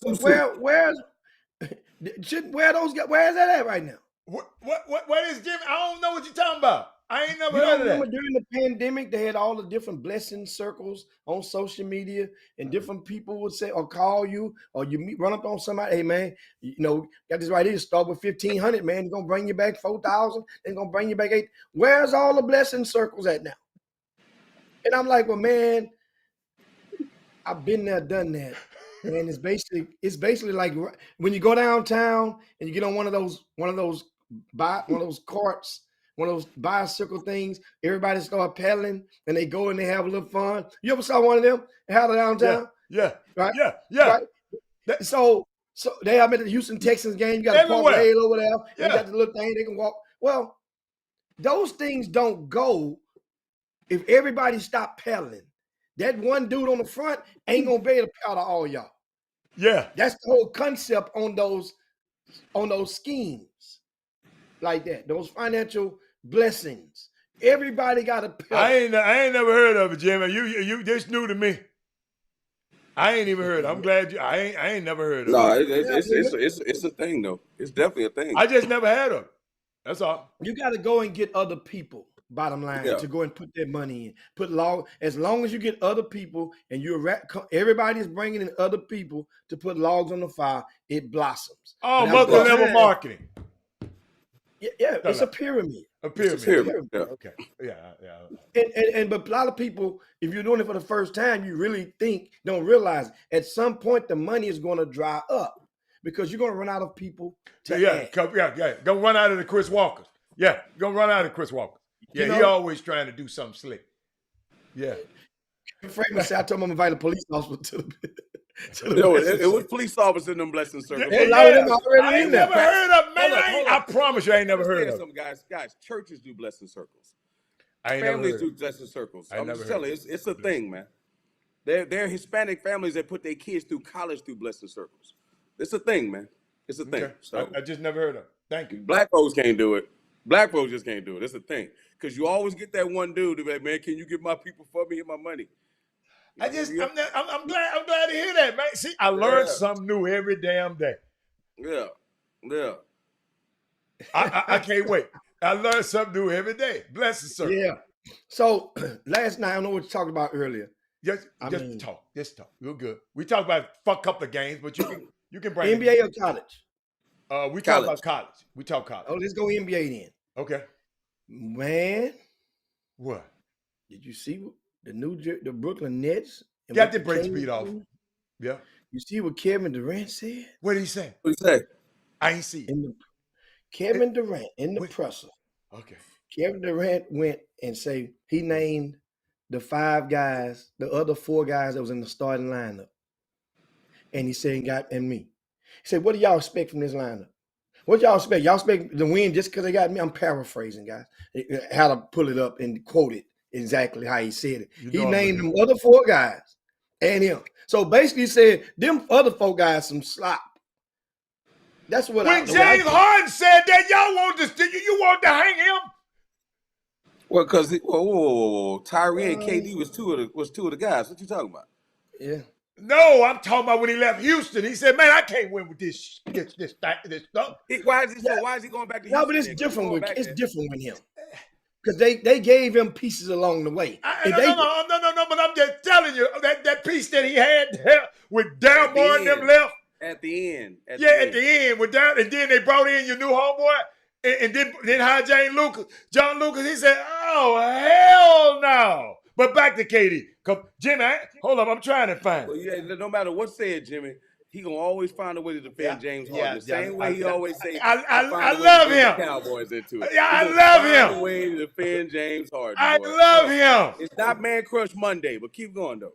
Hey man, but so now. Oh, wait a minute, Jimmy. Oh, hold up. He said, "Look at our starting lineup." He called the dudes out. I said Edmund Sumter, Royce O'Neal, Joe Harrison, Nick Claxton, and me. It's not disrespect, but what y'all expecting for this damn group? You expect us to win because I'm out there? Hey, they used to win. Wow.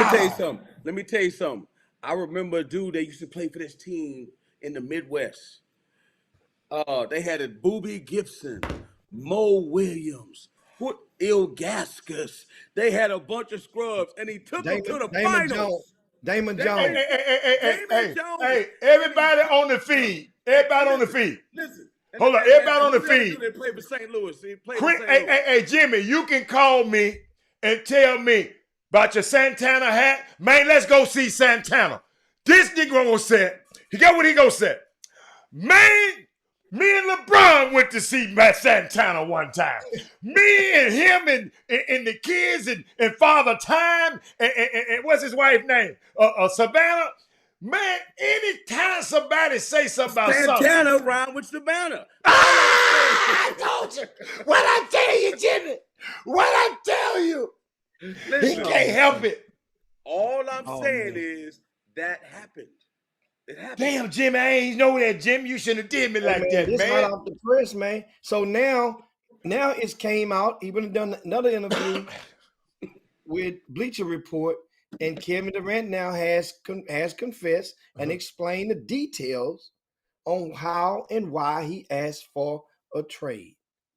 And so now you can tell the movements of this. All this happening in 24 hours. So now Kevin Durant, when you see stuff like this, guys, this is what this means. This means that, you know what, they don't want to trade me. But at the same time, Kevin Durant,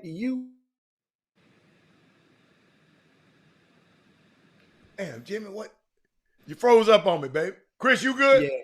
I'm good, baby. Okay, Jimmy, you back. Come on, say it again. And Say it my again. thing with Kevin Durant, I don't feel sorry because you made a business decision to decide, you know what? I retract that. I don't want to trade. We're good. It was gonna make this was just understand. No, Then Jimmy, you got to go before that. He didn't even have to be there, Jimmy. He didn't want to go there. He wanted to go to New York.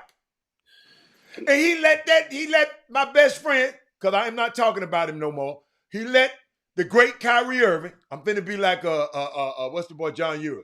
The great Jared Harris. The great the great Kyrie Irving said, man, let's go to Brooklyn, man, because that's my hometown team, man. Let's go together, man, and run this stuff. So now, Jimmy, I'm just now you can go. You can go again. Now, what you see now is his team. That's their effort of getting their narrative, planning their stories. KD is now all of a sudden taking the gloves off, be more vocal to try to disrupt things to force them out. Brooklyn, on the other hand, they didn't enter this season thinking about a lottery ball. They didn't. They entered this season as one of the favorites to go and win the doggone championship. Everybody healthy. You got I never said. Ben Simmons hadn't played. And here's the thing. At what point does the owner, who's taking the fall for this Ben Simmons trade? Basically, that may be the worst trade in the history of the NBA. Was that trade? When you look back at it. No, you got Ben Simmons. Dude, they understand something. They said when they got Ben Simmons, Hatter, understand this. I remember this last season. He should be ready to play in about 3 weeks. You don't want to get him in. Because a lot of people expect him to play that weekend at a holiday game or something coming up. Everybody expect him to play soon, like in a week or so. No, we want to give him 3 weeks. It's been, 6, 7, 8 months? No, more than that. Yeah. Think about it. That trade, somebody had got a role for that trade. And upper management is still there, and people get to look and think about it. Sean Marks still there. He loves Sean Marks. I make this trade, and you and Chris go into practice, and I'm telling you, we finna get better. We done got this other dude out here. Remember, y'all really wasn't fun about him all the way wholeheartedly anymore. So I'm got you something else. Got a dude that's gonna be able to pass it. Kyrie, you'll be able to score it off the ball if you want to. This dude here gonna get you everything you want, and he can. On paper, it's good, Jimmy. No, if you done your intel, you would have known that this dude wasn't ready. They didn't do proper intel. It happens in the NBA with the scouts. Yeah. It happens. It happens. Look at Markelle Fultz ain't played. When did he even play? Well, he played last year, did good. Yeah, but he ain't played this year. I think bottom line is he's not good. So that was whoever did that. He's the number one pick. But they the number one pick. Oh, that was ridiculous. Ridiculous. Dude. We understand the mental health part. That was a great angle that they planted with Ben Simmons. Oh, you said he's not mentally ill? Are you saying? No, that was a great one because that's under. You got to raise up a little bit. You raise up off of it when the people play that card. The mental health thing. But then at the same time, the mental health was what was keeping you off the court. You basically told everybody when we get ready. When we get over this and it's kind of like the young girl, what her name, the tennis player, the Japanese bred tennis player. Osaka. It's like her. When I get ready, I'll return. So that means when you come back, we expect that you have overcome the most part of what was ailing you mentally. That's what's the fans. That's what when you come back. That's what that means. When Ben Simmons suited up, his performance dipped wholeheartedly. And he don't even look like he care. I saw him last night. He like, I'm just out here so I can get paid. I'm out here so I won't get fined. Like he was. Unbelievable, man. I watched it last night. I couldn't even watch it anymore, man. But man, hold up. Somebody, I don't know if this is true or not. Somebody said, being able to play with Russell Westbrook, Stephon Curry, and Kyrie, and still be me, I can play with anybody, anywhere, at any time. And I'm going to bring it every day. That should be my legacy. What is he talking about? That's what Kevin Durant said back a while back. Oh, he said that a while back? Yeah, a while back. Okay, somebody just said. I mean, I'm just going Yeah, through some stuff and people saying he's saying. yeah, that's a while back. That he ain't said recently. Right now, he on some different stuff. And you can tell because the talking points are going to be the same. Get him out of there. Now it's going to be get him out of there. Now Tank. Now guess what? You know, Let me tell you something, man. Before this whole thing started, Kevin Hart, he acting like Kevin Hart right now. Kevin Durant said, "Get rid of Steve Nash and Sean Martin." That's both what of he them. said. One of them has already been gone. Uh-huh. The other dude is coming too. It's gonna happen. You got these dudes are trying to systematically get rid of that dude, man. They're trying to systematically get rid of him because if the team is losing, somebody got to go. This Kyrie thing still has not been resolved. It still has not been resolved.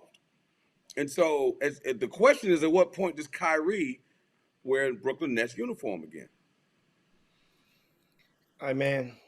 I mean, you know what's No. funny? I can find out, but it's like I don't want to find out. Like I'm connected to people where I can get a direct answer, and sometimes because it's gonna make you mad because you don't know because depending on what side of the fence you're on certain issues, it's not the entirety of the issue. It's certain things you agree with and certain things you don't agree with.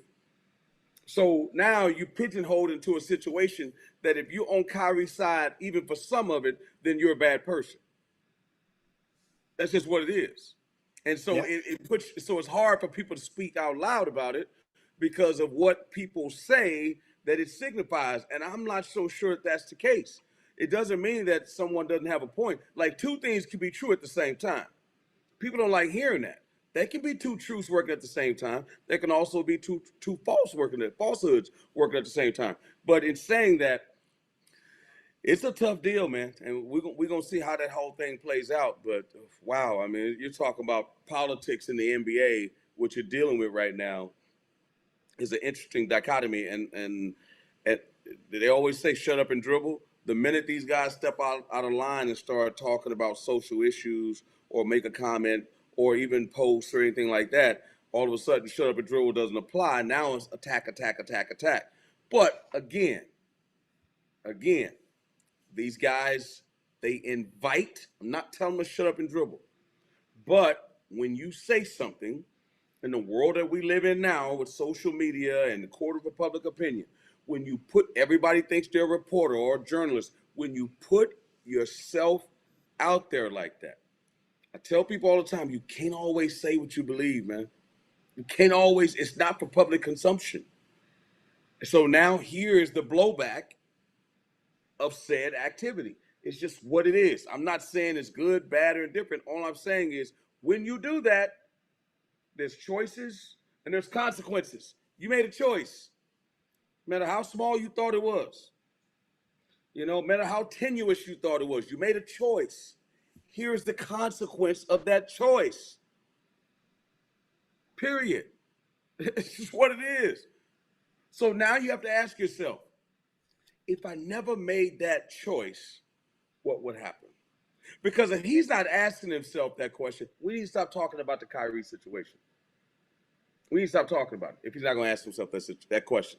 Man, if I just never have said a word, what will be going on right now? Unless you're trying to be Colin Kaepernick.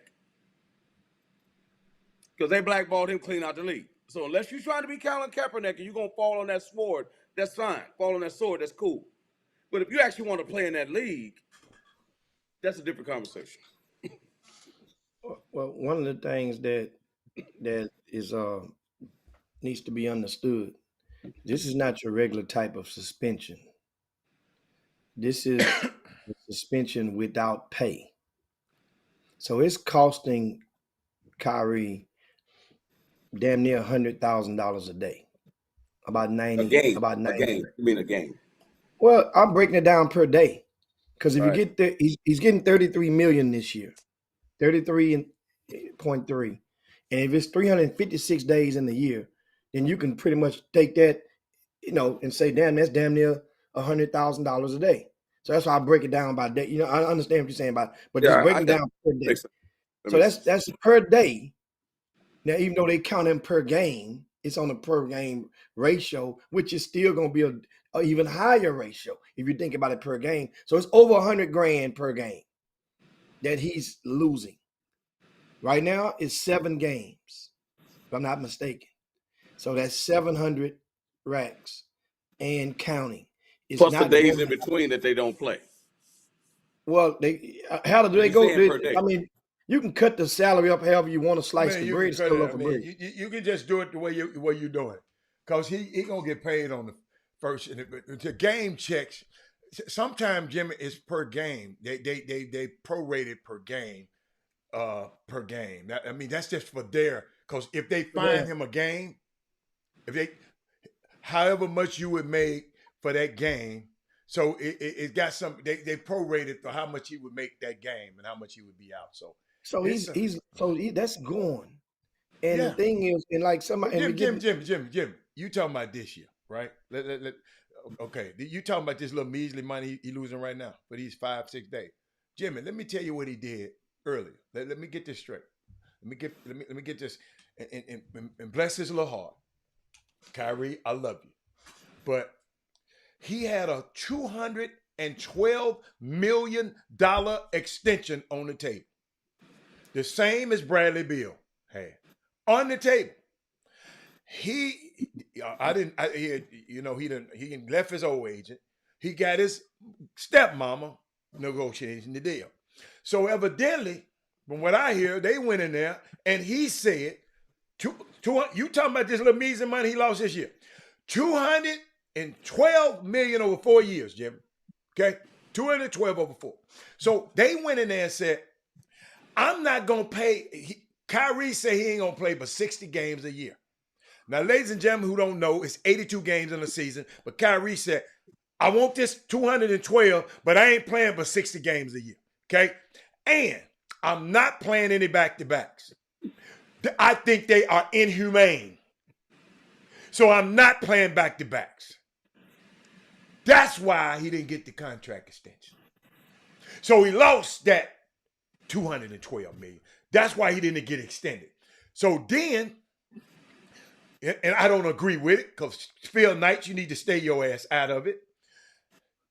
They gonna take his Nike deal from him. Then they give me a prorated, say between 13 to 20 million with royalties, Robert, he was getting a year. So let's just rate that over a 10-year period. So that's $100 million that Kyrie lose. So that's $312. Last year, during the pandemic, he lost half of it because that's $17 million. So $333 million he has lost because of his actions and things that he said. So we can sit here and prorate what these 4 or 5 games. Dude, I'm thinking about that too. He will never get a $212 million game again. They don't trust him no more. This what's going around the NBA. And guess what? I don't listen. Bless his little heart, because I don't want to see nobody lose that kind of money. But Joe Tsai is playing a very, very dangerous game here. And the table's going to turn on him. Chris, you know you think I like Joe Tsai, but let me tell you something. He keep trying to flex on Kyrie with his power. I'm watching.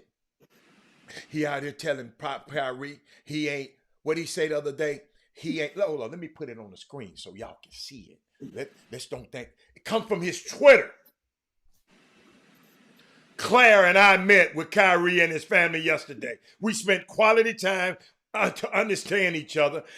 And it's clear to me that Kyrie does not have any belief towards Jews. Let me put the whole thing up there, Jim, because y'all got to see at the bottom.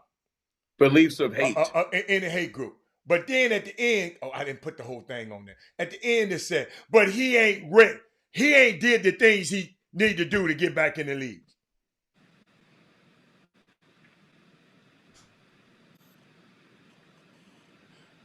Big brother. And hold up. So people was talking. So it's okay to call Kyrie out when he did. What I'm talking about, we was looking at the conferences like Amazon, Nike, and all these people. Joe, let me tell you something, man. There's some people out there, if you go look at Twitter, Joe Tsai supported the ban against Muslims in China. 6 million Muslims were ostracized. So they saying, dude, you with your morale, you over here running your mouth. It's gonna come out, brother. It's It's gonna already come out, Chris. It's already out the Yeah. bag, Chris. It's already Yeah. out. It just ain't hit mainstream news yet. It's already. So he got to be careful, man. It's very easy to play the moral police, Chris, when the world isn't shining your light on your But ass. here's the deal, though. The question is, here's the deal. Not to juxtapose the situation. Okay. How do people feel about Muslims in this country? Yes. See, that's the other part. Of course.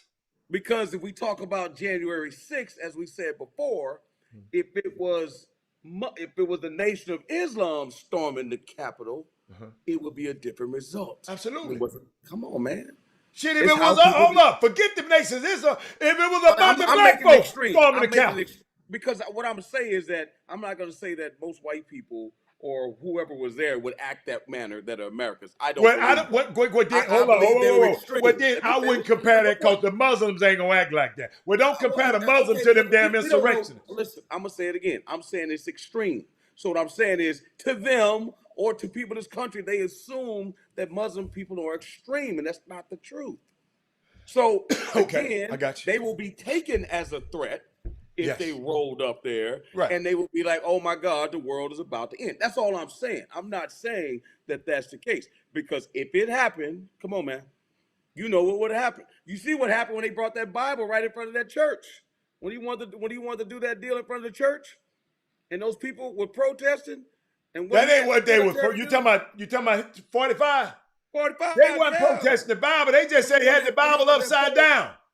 When he wanted that photo op, no, he wanted that photo op. They cleared Yeah. them people out of there, man. Yeah. I'm like, I mean- you know what I mean? So my point is that at the end of the day, don't throw stones.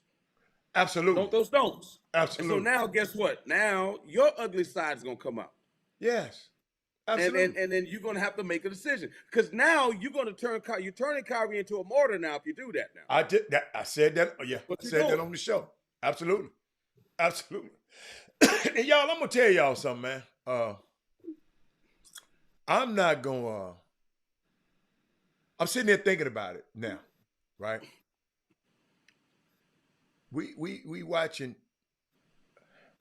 Kyrie got kids, right? And we watching a father being just drunk through the mud in front of his kids in the public square, and nobody's saying nothing about it.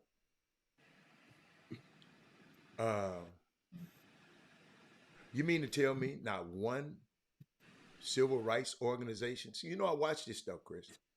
I've been looking. You mean to tell me not one civil rights organization is going to stand with him?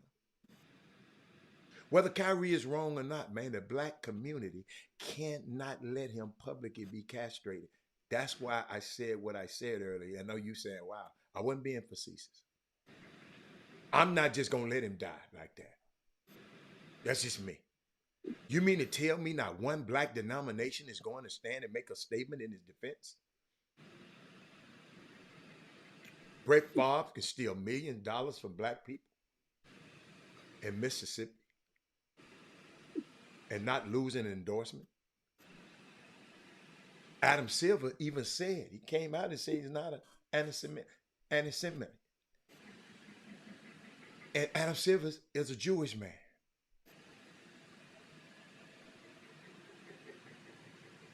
But that still didn't stop this lynching. Y'all, we got... That's why, if y'all notice, I backed off him. Because how they see him and how I see him is two different ways. All I was giving you the facts. I just gave you the facts about the money he lost. I wouldn't advise him to do that. I know how hard it is to get. Let me tell you something, man. I'm trying to be politically correct here, okay? Come on, do your thing. Because it's a touchy subject. Very touchy. And my thing is, and I always hearken it back to the experience of my great grandmother in this country, okay? Or my great grandmother talking about her dad in this country. and what transacted in this country. Mm-hmm. Okay, Mm-hmm. and that's the experience which I speak on. Mm-hmm. It's not something that happened in ancient times far before, and how they're trying to draw correlations to it. And again, you mentioned before Mm-hmm. how they won't let us forget certain things that happened. Absolutely. When in the Texas legislature, they want to remove slavery, the word slavery, right? Mm-hmm. Act like it never existed. In this country, the way the government works, Mm-hmm. the way redistricting Yeah. works, Uh-huh. the way runoffs, the reason runoffs were even invented Mm-hmm. in voting in Georgia, Mm-hmm. which Raphael, I mean, people got to understand, Right. not being able to get a loan if you didn't see the banker, Mm-hmm. not being able to own property, not being able to, Brown versus the Board of Education, Plessy versus Ferguson, which is the start of Jim Crow. Mm-hmm. I can go on and on and on, not being able to have interracial marriage. Mm-hmm. I'm just saying, on and on and on. Not being able to go to college here, not water fountains, bus, this, that. What we experience in this country, right? Mm-hmm.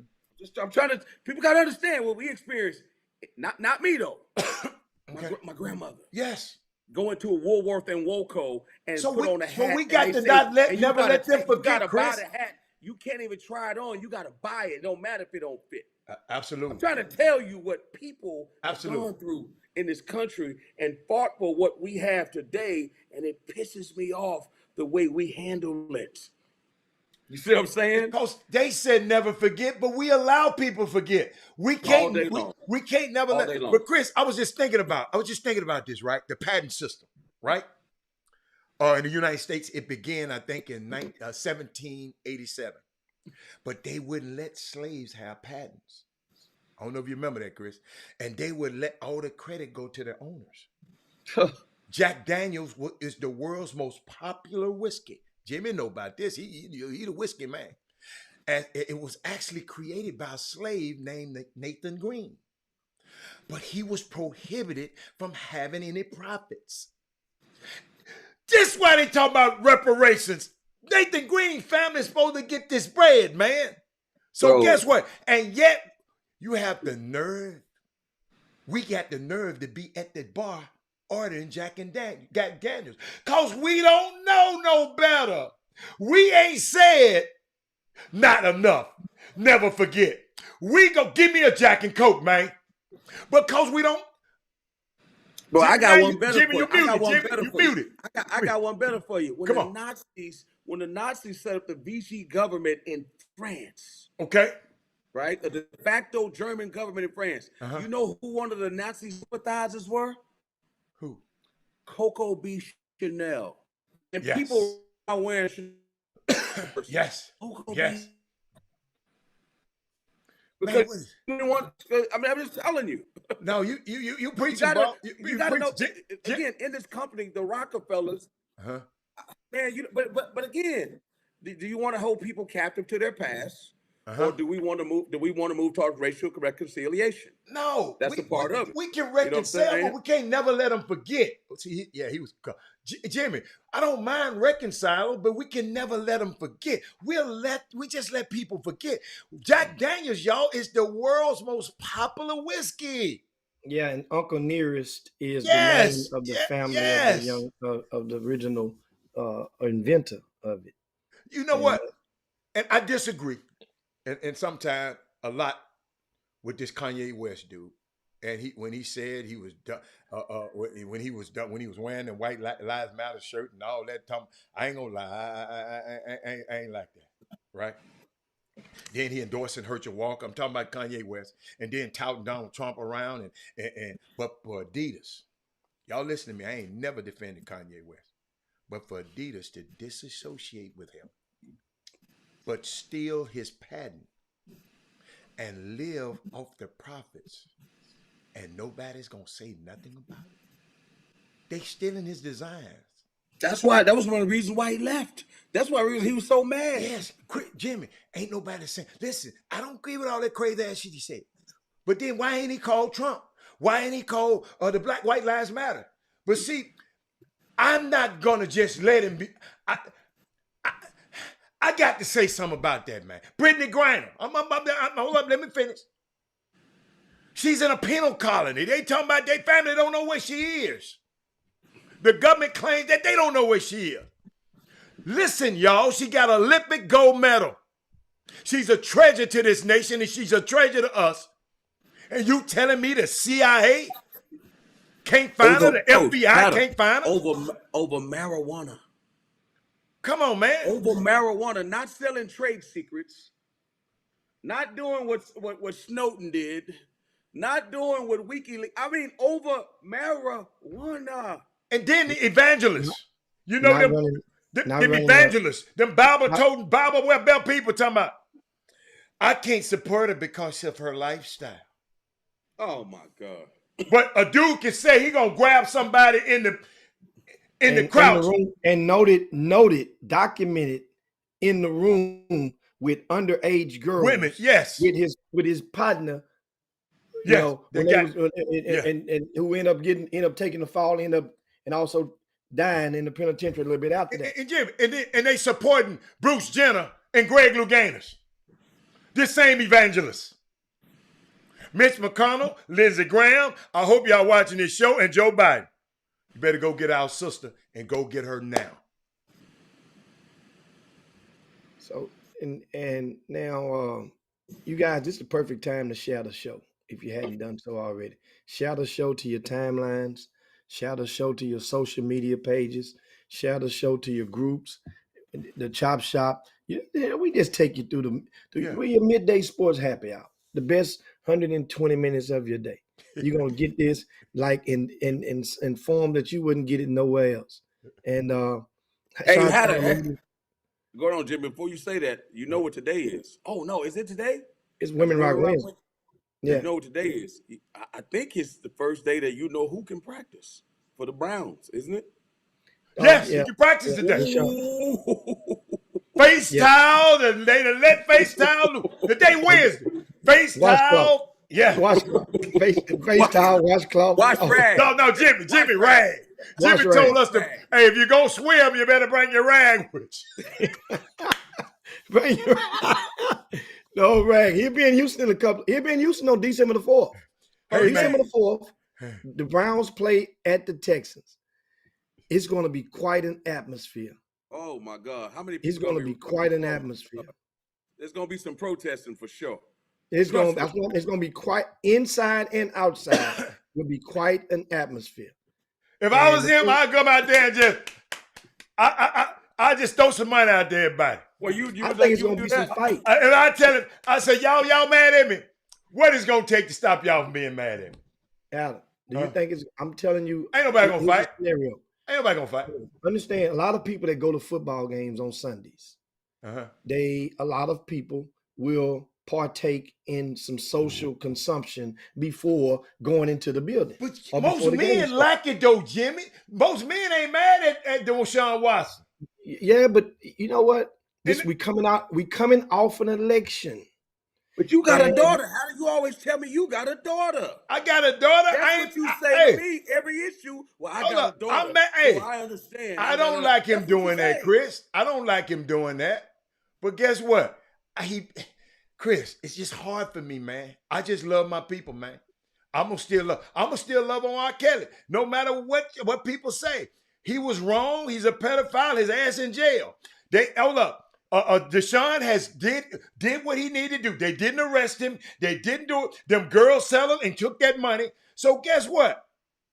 I'm just gonna keep my people away from around him. Don't go around Deshaun and try to give him no. He gonna take that towel off. I'm just telling y'all, Chris. He gonna take the towel out. Tina said they did not practice. They did not boycott practice today. They didn't protest it. They didn't protest. Hey, they love it. They love it. You talking about the Rock? Oh yeah. Okay, you're right. What the Texans are going to be doing? I ain't talking about what they're going to do at the Cleveland Browns. You're absolutely right. Yeah. You're absolutely right. When you get to Houston on December the 4th, you got. They're gonna boycott. What you got? I got a little dirt. I got a little dirt on Russell Wilson, so I'm doing. I can't tell you where it came from. Hey man. That's blasphemy on this show. Well, Sierra husband. You can't talk about Russell. I'm gonna call him Sierra's husband instead of Russell Wilson. No, you can't talk about him because no CC. My baby, man. Go on, tell it, Chris. I'm gonna clean it up. I'm gonna leave it alone. No, I'm gonna take it up for him. I'm gonna take up for him anyway. Go on, say something. I'm gonna leave it alone. No, go on. Oh, you put the glasses on. I'm definitely not saying anything about Russell. But go on, Jimmy. What you about to say? Because I'm finna find something that I had on your ass. Go on, say something. No, easy. I'm gonna leave it alone. Well, of course, I mean, shifting gears, of course, we're to the collegiate ranks, and that is. Hey, Women Rock Wins. Before you go, Chris. Chris hit me to some man that I'm so. Thank you, Chris. Thank you so much. Jimmy, it's called 20 Pearls. Oh yeah, and it's talking about the AKAs. It's Women Rock Wins. I got to give them this today. I did not know the history. I'd never been Greek, never wanted to be a part of the Greek organizations, but this thing on Amazon Prime. Listen to me, y'all. I can't wait to get back and watch the rest of it. It's more than about being Greek. It's it more was, than no. It was more about being Greek. I'm it's just more saying. It's more I about learned a lot about my history. Chris talked about the other day that the women couldn't agree with the color, the pink and green, and talking about they wanted to change some of the bylaws. So 20 of them said, well, we don't want to be in the group no more. And they went and formed the Deltas. But it was a good thing. See, y'all, sometimes y'all, when people exit your life and people leave and y'all be all mad about, sometimes it's a good thing because when they branched off, guess what? It allowed other people to branch off. And now you got all of these, and now you got a whole lot of people, women now in other fraternities doing the same service all over the world. I mean, I can't wait to get back there and watch that movie, man. It is, Jimmy, it's unbelievable. Shout out to them. But Chris, I want to share this to you because you said something to me about, you said, what the president of Harvard, for Howard, Howard, third kill. But let me tell you something. Major General Oliver Otis Howard was white. That's what his name about. Spelman is named after one of the Rockefeller's daughters. So Morehouse, and they said these schools were funded and built by white people to make good Negroes.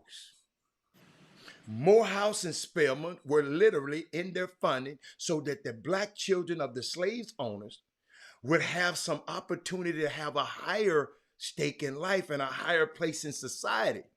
They were never going to be in the whites. They couldn't go to the white university, but at least they can get a top tier. They can be the top tier over the black folk. So you look back at those old pictures of the graduating classes of Morehouse and Spelman, they all look very white.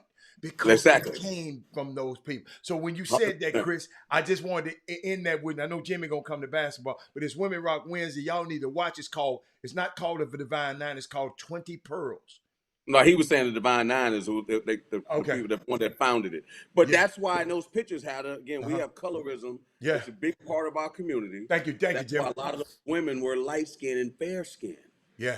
I'm just telling you, you got to understand what was going on back then. Yeah. But anyway, go on. Go on, Jimmy. Do your thing, baby. I just wanted to share that with you. Now, of course, collegiate basketball action again. Another day, another SWAC team pulling off a big win over Power 5. Shout out to Prairie View A&M head coach Byron B. Smith for guiding those young men to a super home win, a double-digit home win over Washington State last night. This comes only a couple of days after TSU had beaten Arizona State. Absolutely. Remember, this was a Pac-12 SWAC challenge. Right. That the Legacy Pac-12 Legacy challenge. Legacy challenge. Yeah. Uh-huh. And that Pac-12, first of all, and in doing so, we appreciate the Pac-12 for doing this. Yeah. But so Chris said they ain't gonna come back, Jimmy. Well, maybe not. But still, we appreciate them. The Pac-12 is never gonna be the same any damn way from what it was. So we don't. Hell, they might be no better than the Southland Conference in a couple of years. Won't be that bad. It won't be that bad. But Southland ain't bad on the top end. Now, but we appreciate them, especially the fact that there are no HBCUs in California, which house more schools than any other state in the Pac-12. So, first of all, we give them credit on that part. But there were 6 teams from each conference that played each other between the SWAC and the Pac-12. Right now, at the end of it, they finished 3-3. The SWAC, think about it, 3-3. Now, so hold up, Grambling. Jimmy. Southern's playing Cal next. Oh, okay. Sean, So it's not over I yet. talked It's to not Cal over yet. Berkeley, and Cal Berkeley's 0-3. Southern is playing Cal because he was like, man, we're Oh, sweating this game against Southern. I'm like, y'all playing Southern? I'm like, oh, part of that. It must be part of that challenge. so wait a minute. Is that so? So we know 3 games have taken place, but we know 4 games for sure. I think Okay. maybe 5. So is this the last one? It's I only don't know, 6. but I know it's happening though. That's their next game. Southern plays Oh, Cal Berkeley. Southern can beat Cal Berkeley. 0-3. Your Cal old, Berkeley just no old your nothing. old They can get up out of workplace. here. They can get up out of here. I hope they beat the brakes off them. But they're See? 0-3. They just lost to UC San Diego last night. Oh, yeah. And Doug Jones, because Doug probably typing on the Marriott right now, he said that's not part of the challenge. But they are Okay. playing them though. Okay. But so I know the SWAC won 3 games. Grambling, TSU, and Prairie View won their 3 games. I think Southern played Arizona, Chris, already in that challenge, if I'm not mistaken. But Yeah, I don't know. Yeah. But think the SWAC, the leaps and bounds on the heels of all of this HBCU talk. Think about it. Some people, when they put this thing together, let's go out on and play them dudes so they can just hush up all this old HBCU talk. Go ahead on and give them what they want. And look what didn't happen. Now, what it does is it brings awareness. When we went to the game this past Sunday, that was about 3,500 people in attendance at Texas Southern and Arizona State on a Sunday afternoon in Houston. And here's the thing. A lot of those people had never been in the H&PE arena in their life. A lot of those fans. A lot of people were there for the first, had never been and seen an HBCU basketball game. So what it does when you start winning, people going to come out of curiosity. You build it, they're going to come. And that's the thing that I'm enjoying in regarding to this. Last night, Prairie View, I was reading the stats along the way, Adam, and Ricky Doc Nelson, he didn't score much because he didn't score much at Rio Grande Valley. But you know what? He ran that team, and all they talked about during the game, after the game, was Prairie View finally found a point guard that they can rely on to go and make everybody happy. And that was Doc Nelson. Gambrell from Madison High School, he's there. He was putting in buckets. I think he had like 19. And then the other young fella, Douglas, he 26? Say, man. And then guess what? Trey Wesley didn't even play last night. That's how hard it is. Suited and booted? He played the other night, and he didn't play the game before that. If Trey Wesley, put things in perspective. If Trey Wesley was in this high school class right now, where would he be ranked? Based on the trade. That's sometimes because when college coaches are recruiting in the offseason, transfer portals all go with it. It comes with 2 things. And you know that, Chris. You know more than anybody. Y'all think the coach is thinking, do I want to take a high school kid or do I want to take this kid right here from a transfer? And different facets of it variate different ways. You can explain that what goes into making a coach decide whether he wants to take a high school senior or this transfer who's maybe a sophomore or even a freshman. Well, today, I mean, if you're a high school kid, you're in a tough spot. You know, I told Hatter we call it portal combat now. Like they're fighting in that portal like crazy. So most people do not want to take a high school kid. They do Why? not want to do it Why? because you have to win right now. The urgency is what the issue is, right? And so people don't want to take the chance. And here's the other thing you got to think about. If you're a certain university, if you take a kid that's a freshman and he's a high-level dude and he doesn't play, what are you going to have to deal with when the season's over? He's going to leave. You're gonna leave. He's going to leave. So at least the kid that's been a transfer understands transfers. He understands it. It's a good one, You Chris. can lose him too. The bottom line is you can lose any kid. The guys at the end of the bench, you can always count them. They're going to the portal. If they don't play, they're going to the portal. Your starters, they could get poached. I keep saying those middle five are the guys that you can really keep because you can sell them on, hey man, them guys get out of here. It's your show next year. But it's just hard, man. But again, those mid-level teams are benefiting from that. They're benefiting from it. As I said before earlier about UNLV, they played number 21 Dayton in the country. Dayton is a very talented team. They'll probably be in the NCAA tournament. Kevin Kruger not only flipped his roster, he lost every coach, Hatter. Did Dayton lost Every last night? coach. Did Dayton win last night? They lost last night. UNLV came back and beat them. But they lost all their coaches. They lost Carlin Hartman of Florida. They lost Tim Buckley to South Carolina. And they lost Lil Man to Texas. Brandon. So they lost their whole staff. And he lost his whole team. Slim left. Royce Ham was gone. Bryce Hampton, he lost everything. Rebuilt it and beat the number 21 team in the country. So what I'm saying is that's the thing that we're going to get a new type of coach that knows how to build out of chaos. You got to be able to control chaos now because this thing is chaotic. When you add the NIL, when the NBA gets rid of that rule where they can go straight to the NBA again, that's going to be in effect. You know, G League Ignite. There's a whole lot of factors which I think are all good for the game. You got coaches out there that thinks it's terrible for the game. I say, listen, man, get the money back then, bro. Give the money back.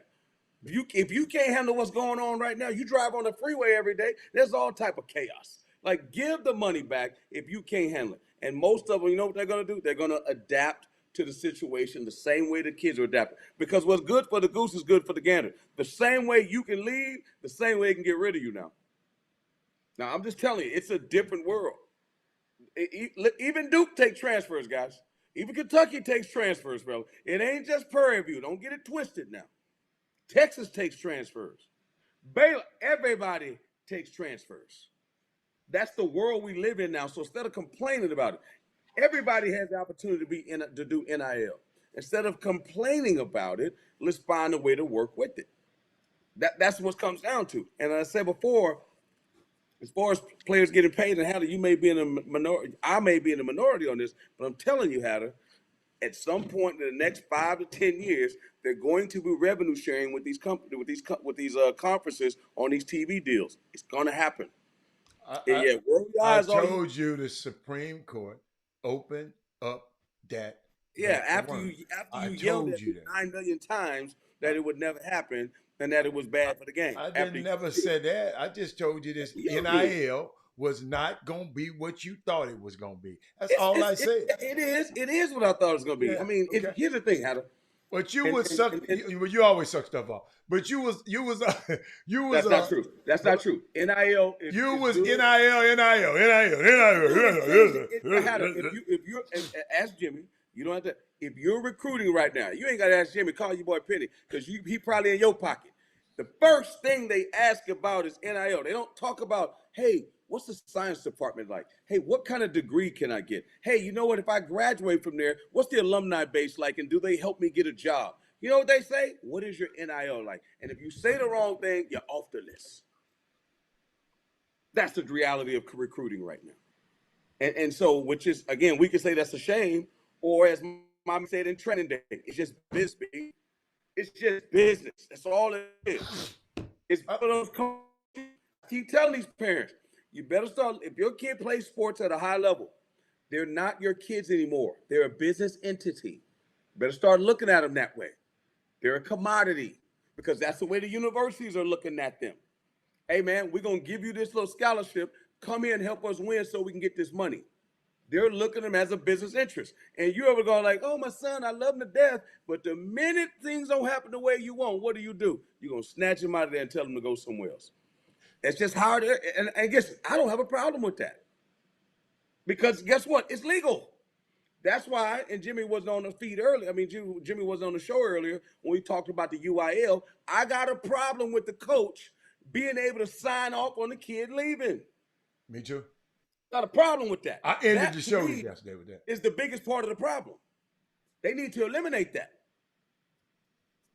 A coach is going to be upset if he's a good player. If he's a scrub, he don't care. Who's making rules? No one's making rules based on scrubs. We're making a rule based on the 1%. That is the problem.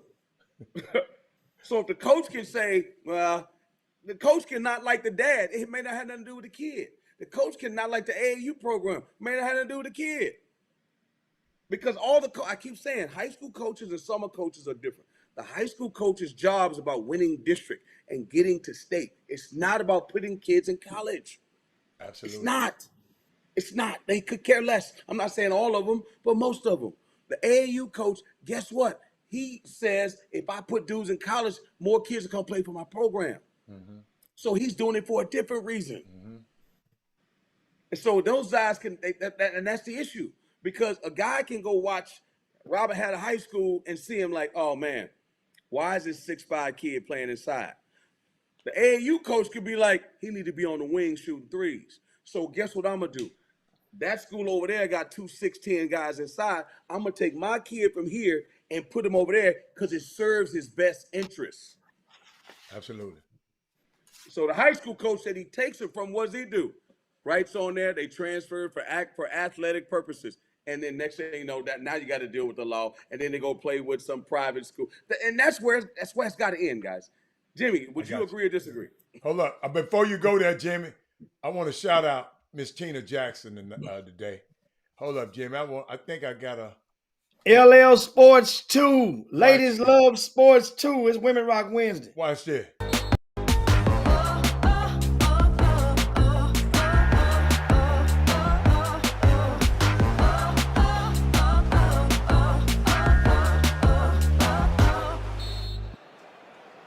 Listen, that was unbelievable. I got one problem. Where was your LeBron jersey, Tina? Where was your LeBron jersey? Where was your Dak jersey? We need to set up a collection fund. Do a GoFundMe. Hey, let us know. You got on the right jersey, baby. If you talk, but she asked Chris, where was your Cowboy jersey at the other day? Authentic one and sign it if that's what she needs. What? She asked you the other day, how about them Cowboys? She asked you the other day, you ignored it. He ain't mentioned them, sorry. He ain't mentioned Cowboys. Listen, Green Bay has always been a thorn in our side. Green Bay has always been, what's wrong with y'all? Y'all all right over there? Green Bay has always been a thorn in our side. It's always been a thorn in our side, period. And you know that. But here's the deal. Joy, as a good book says, as a preacher say, joy cometh in the morning. The next day, guess what happened? The Eagles, the Pigeons lost. And that's all we needed. That changed everything. If the Eagles had won, because you got to realize we're in the same division with the Giants. I know. We can only make a wild card game if we can't get to catch the Eagles. We needed the Eagles to lose. So God understands that. Y'all gonna lose again, though. Who you play Sunday? Who you play Sunday? Lord understand that. Who you play Sunday? You play Eric the Red on Sunday, don't you? Who? Eric the Red. You remember your history books? Eric the Red. The you remember him? The Viking. He was a Viking. Yeah. Eric the Red. Kirk Uncles? You play Eric the Red. Did y'all see Kirk Cousins on the plane? Y'all didn't see him on the plane after they won the game? Well, that was him doing the rapping? No, he had the all the gold chains on. Yeah, that was no, man. Come on, man. Yeah. Hold up. He was having a little fun. No, he just having a little fun. Beat the here you go, Jimmy. Hold up. Watch it. Oh my God! Hurt y'all. Put that on. Put that on. All the dudes that's on the plane coming back. Come on, man. Ice stuff like that, you know they love him. Oh, they love him. Different players. You know they love him. Yeah, he put everybody's stuff on. He's talking about in the song called "Put That S On." Put that. That's what y'all got to deal with on. That's it. Hey, here go Dak. Guess what Dak would say? We Don't gonna put beat those the things brakes on off me. after I. Oh, What Dak Guess who said? they play after Minnesota? Who you play after It don't Minnesota matter. next You week? know who they play? You know who they play? It don't matter. That's the name of the team. It don't matter. Yeah, it do. Hey, Yeah, guess it what, do. Jimmy? Jimmy, do me a favor on Sunday. You need to put a filter on your if you follow if Walter Yates your friend. Cause when they get loose, this man act like a freaking maniac. This man, Dak, get rid of Dak. Bring Cooper Rush back. I mean, he was talking about he was mad. Oh, Nobody my. cares. Nobody cares. Oh, they play the Giants after that, Jimmy. Oh, my goodness. On Thanksgiving. But Thanksgiving. you didn't. But hold up. But you didn't tell them where they play the Giants. Where the place where the good Lord can look down on. We gonna open up the retractable so he can get a peek. That's the problem. Man, hey, that's the problem. Hey, we might go up to the. Hey, I might go up to that game, Jimmy, next Thursday. Instead of eating all that turkey, we need to go up there. We need to take all my folks need to. Let's go to Dallas. Listen, first of all, y'all already know what's happening next Thursday. Thursday. What? It's Cowboy Day. It's called Thanksgiving. It's Cowboy Day. It's called Thanksgiving. You know that. Man. It's called Thanksgiving, guys. Y'all better understand. All I got 4 words. Thomas Edward Patrick Brady. You mean Giselle and Jiu-Jitsu man? Yeah, that man, she done whipped up my man to a jiu-jitsu man. I'm done with Giselle. Giselle, I don't like her no more. This women rock queen. I don't like her no more. The jiu-jitsu dude don't need no money. She got all the money. I know, man. You can't leave Tom and go to the jiu-jitsu man. Why can't you leave? No, the jiu-jitsu man been knocking off all the damn time. That's what it happened. Knocking off, clean off. Come on, man. Rasheed Wallace. Hey, Jimmy, the man even teaching the kids jiu-jitsu. So the man that took over, man, they calling him Uncle Jiu-Jitsu now, man. That's some nasty stuff, man. Uncle Juju.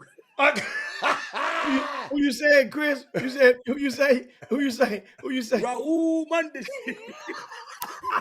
Hey, what's that singer? What's that singer name? Hold up. I got one for you, Chris.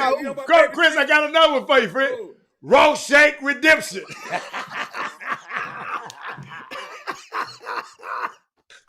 He gonna use that one. He gonna use that one. Hey, listen.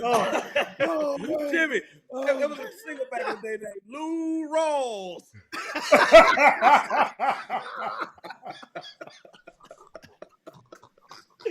Oh, man. Oh, my God. Hey, man. Hey, man. For the people, for you first timers on here, don't understand. Sorry, y'all. They get totally lost. Understand something. This is the chop shop.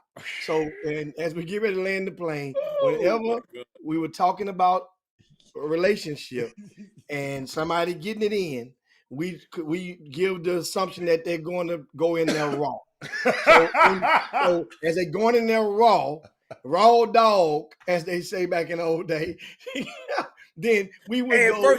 Jimmy, the first glove I bought was a Rawlings, just so you know. Hey, man. I'm done with y'all, man. Jimmy told out a little old code.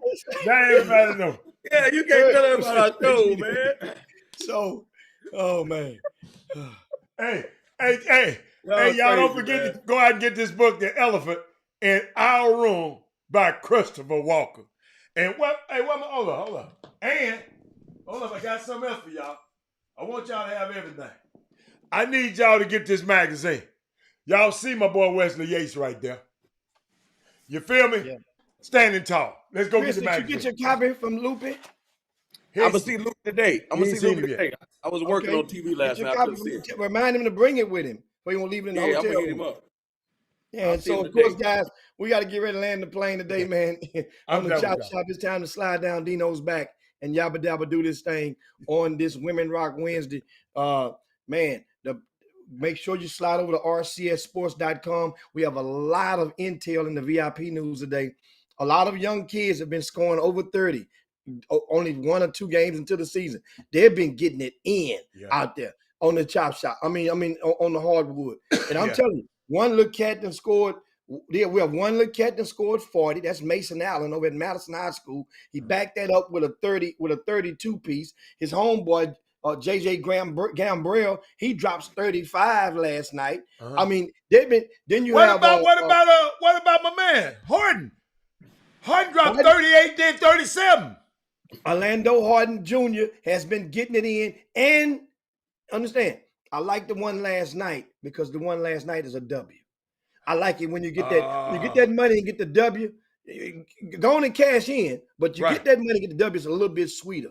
Right. Orlando Harden Jr. is the area's top unsigned, uncommitted senior. Chris, and guess what? There's a couple of swag schools that's hovering around there. Jackson State, TSU, and as he keep and he got grades, Chris. And he got grades. He can go, Chris. He can go Ivy if possible. I'm trying to work that kid. I'm liking that kid now. I'm really. He came into his own, man. But I was gonna say, I hope he get a chance to play. But he about your size, Chris. But he better than you. He's nice though. But maybe he get it. If he my size and can play at a school like Nova or something, he could play for Raleigh Massimino. But hey, Chris, you'll be here all week. Chris will be here all week.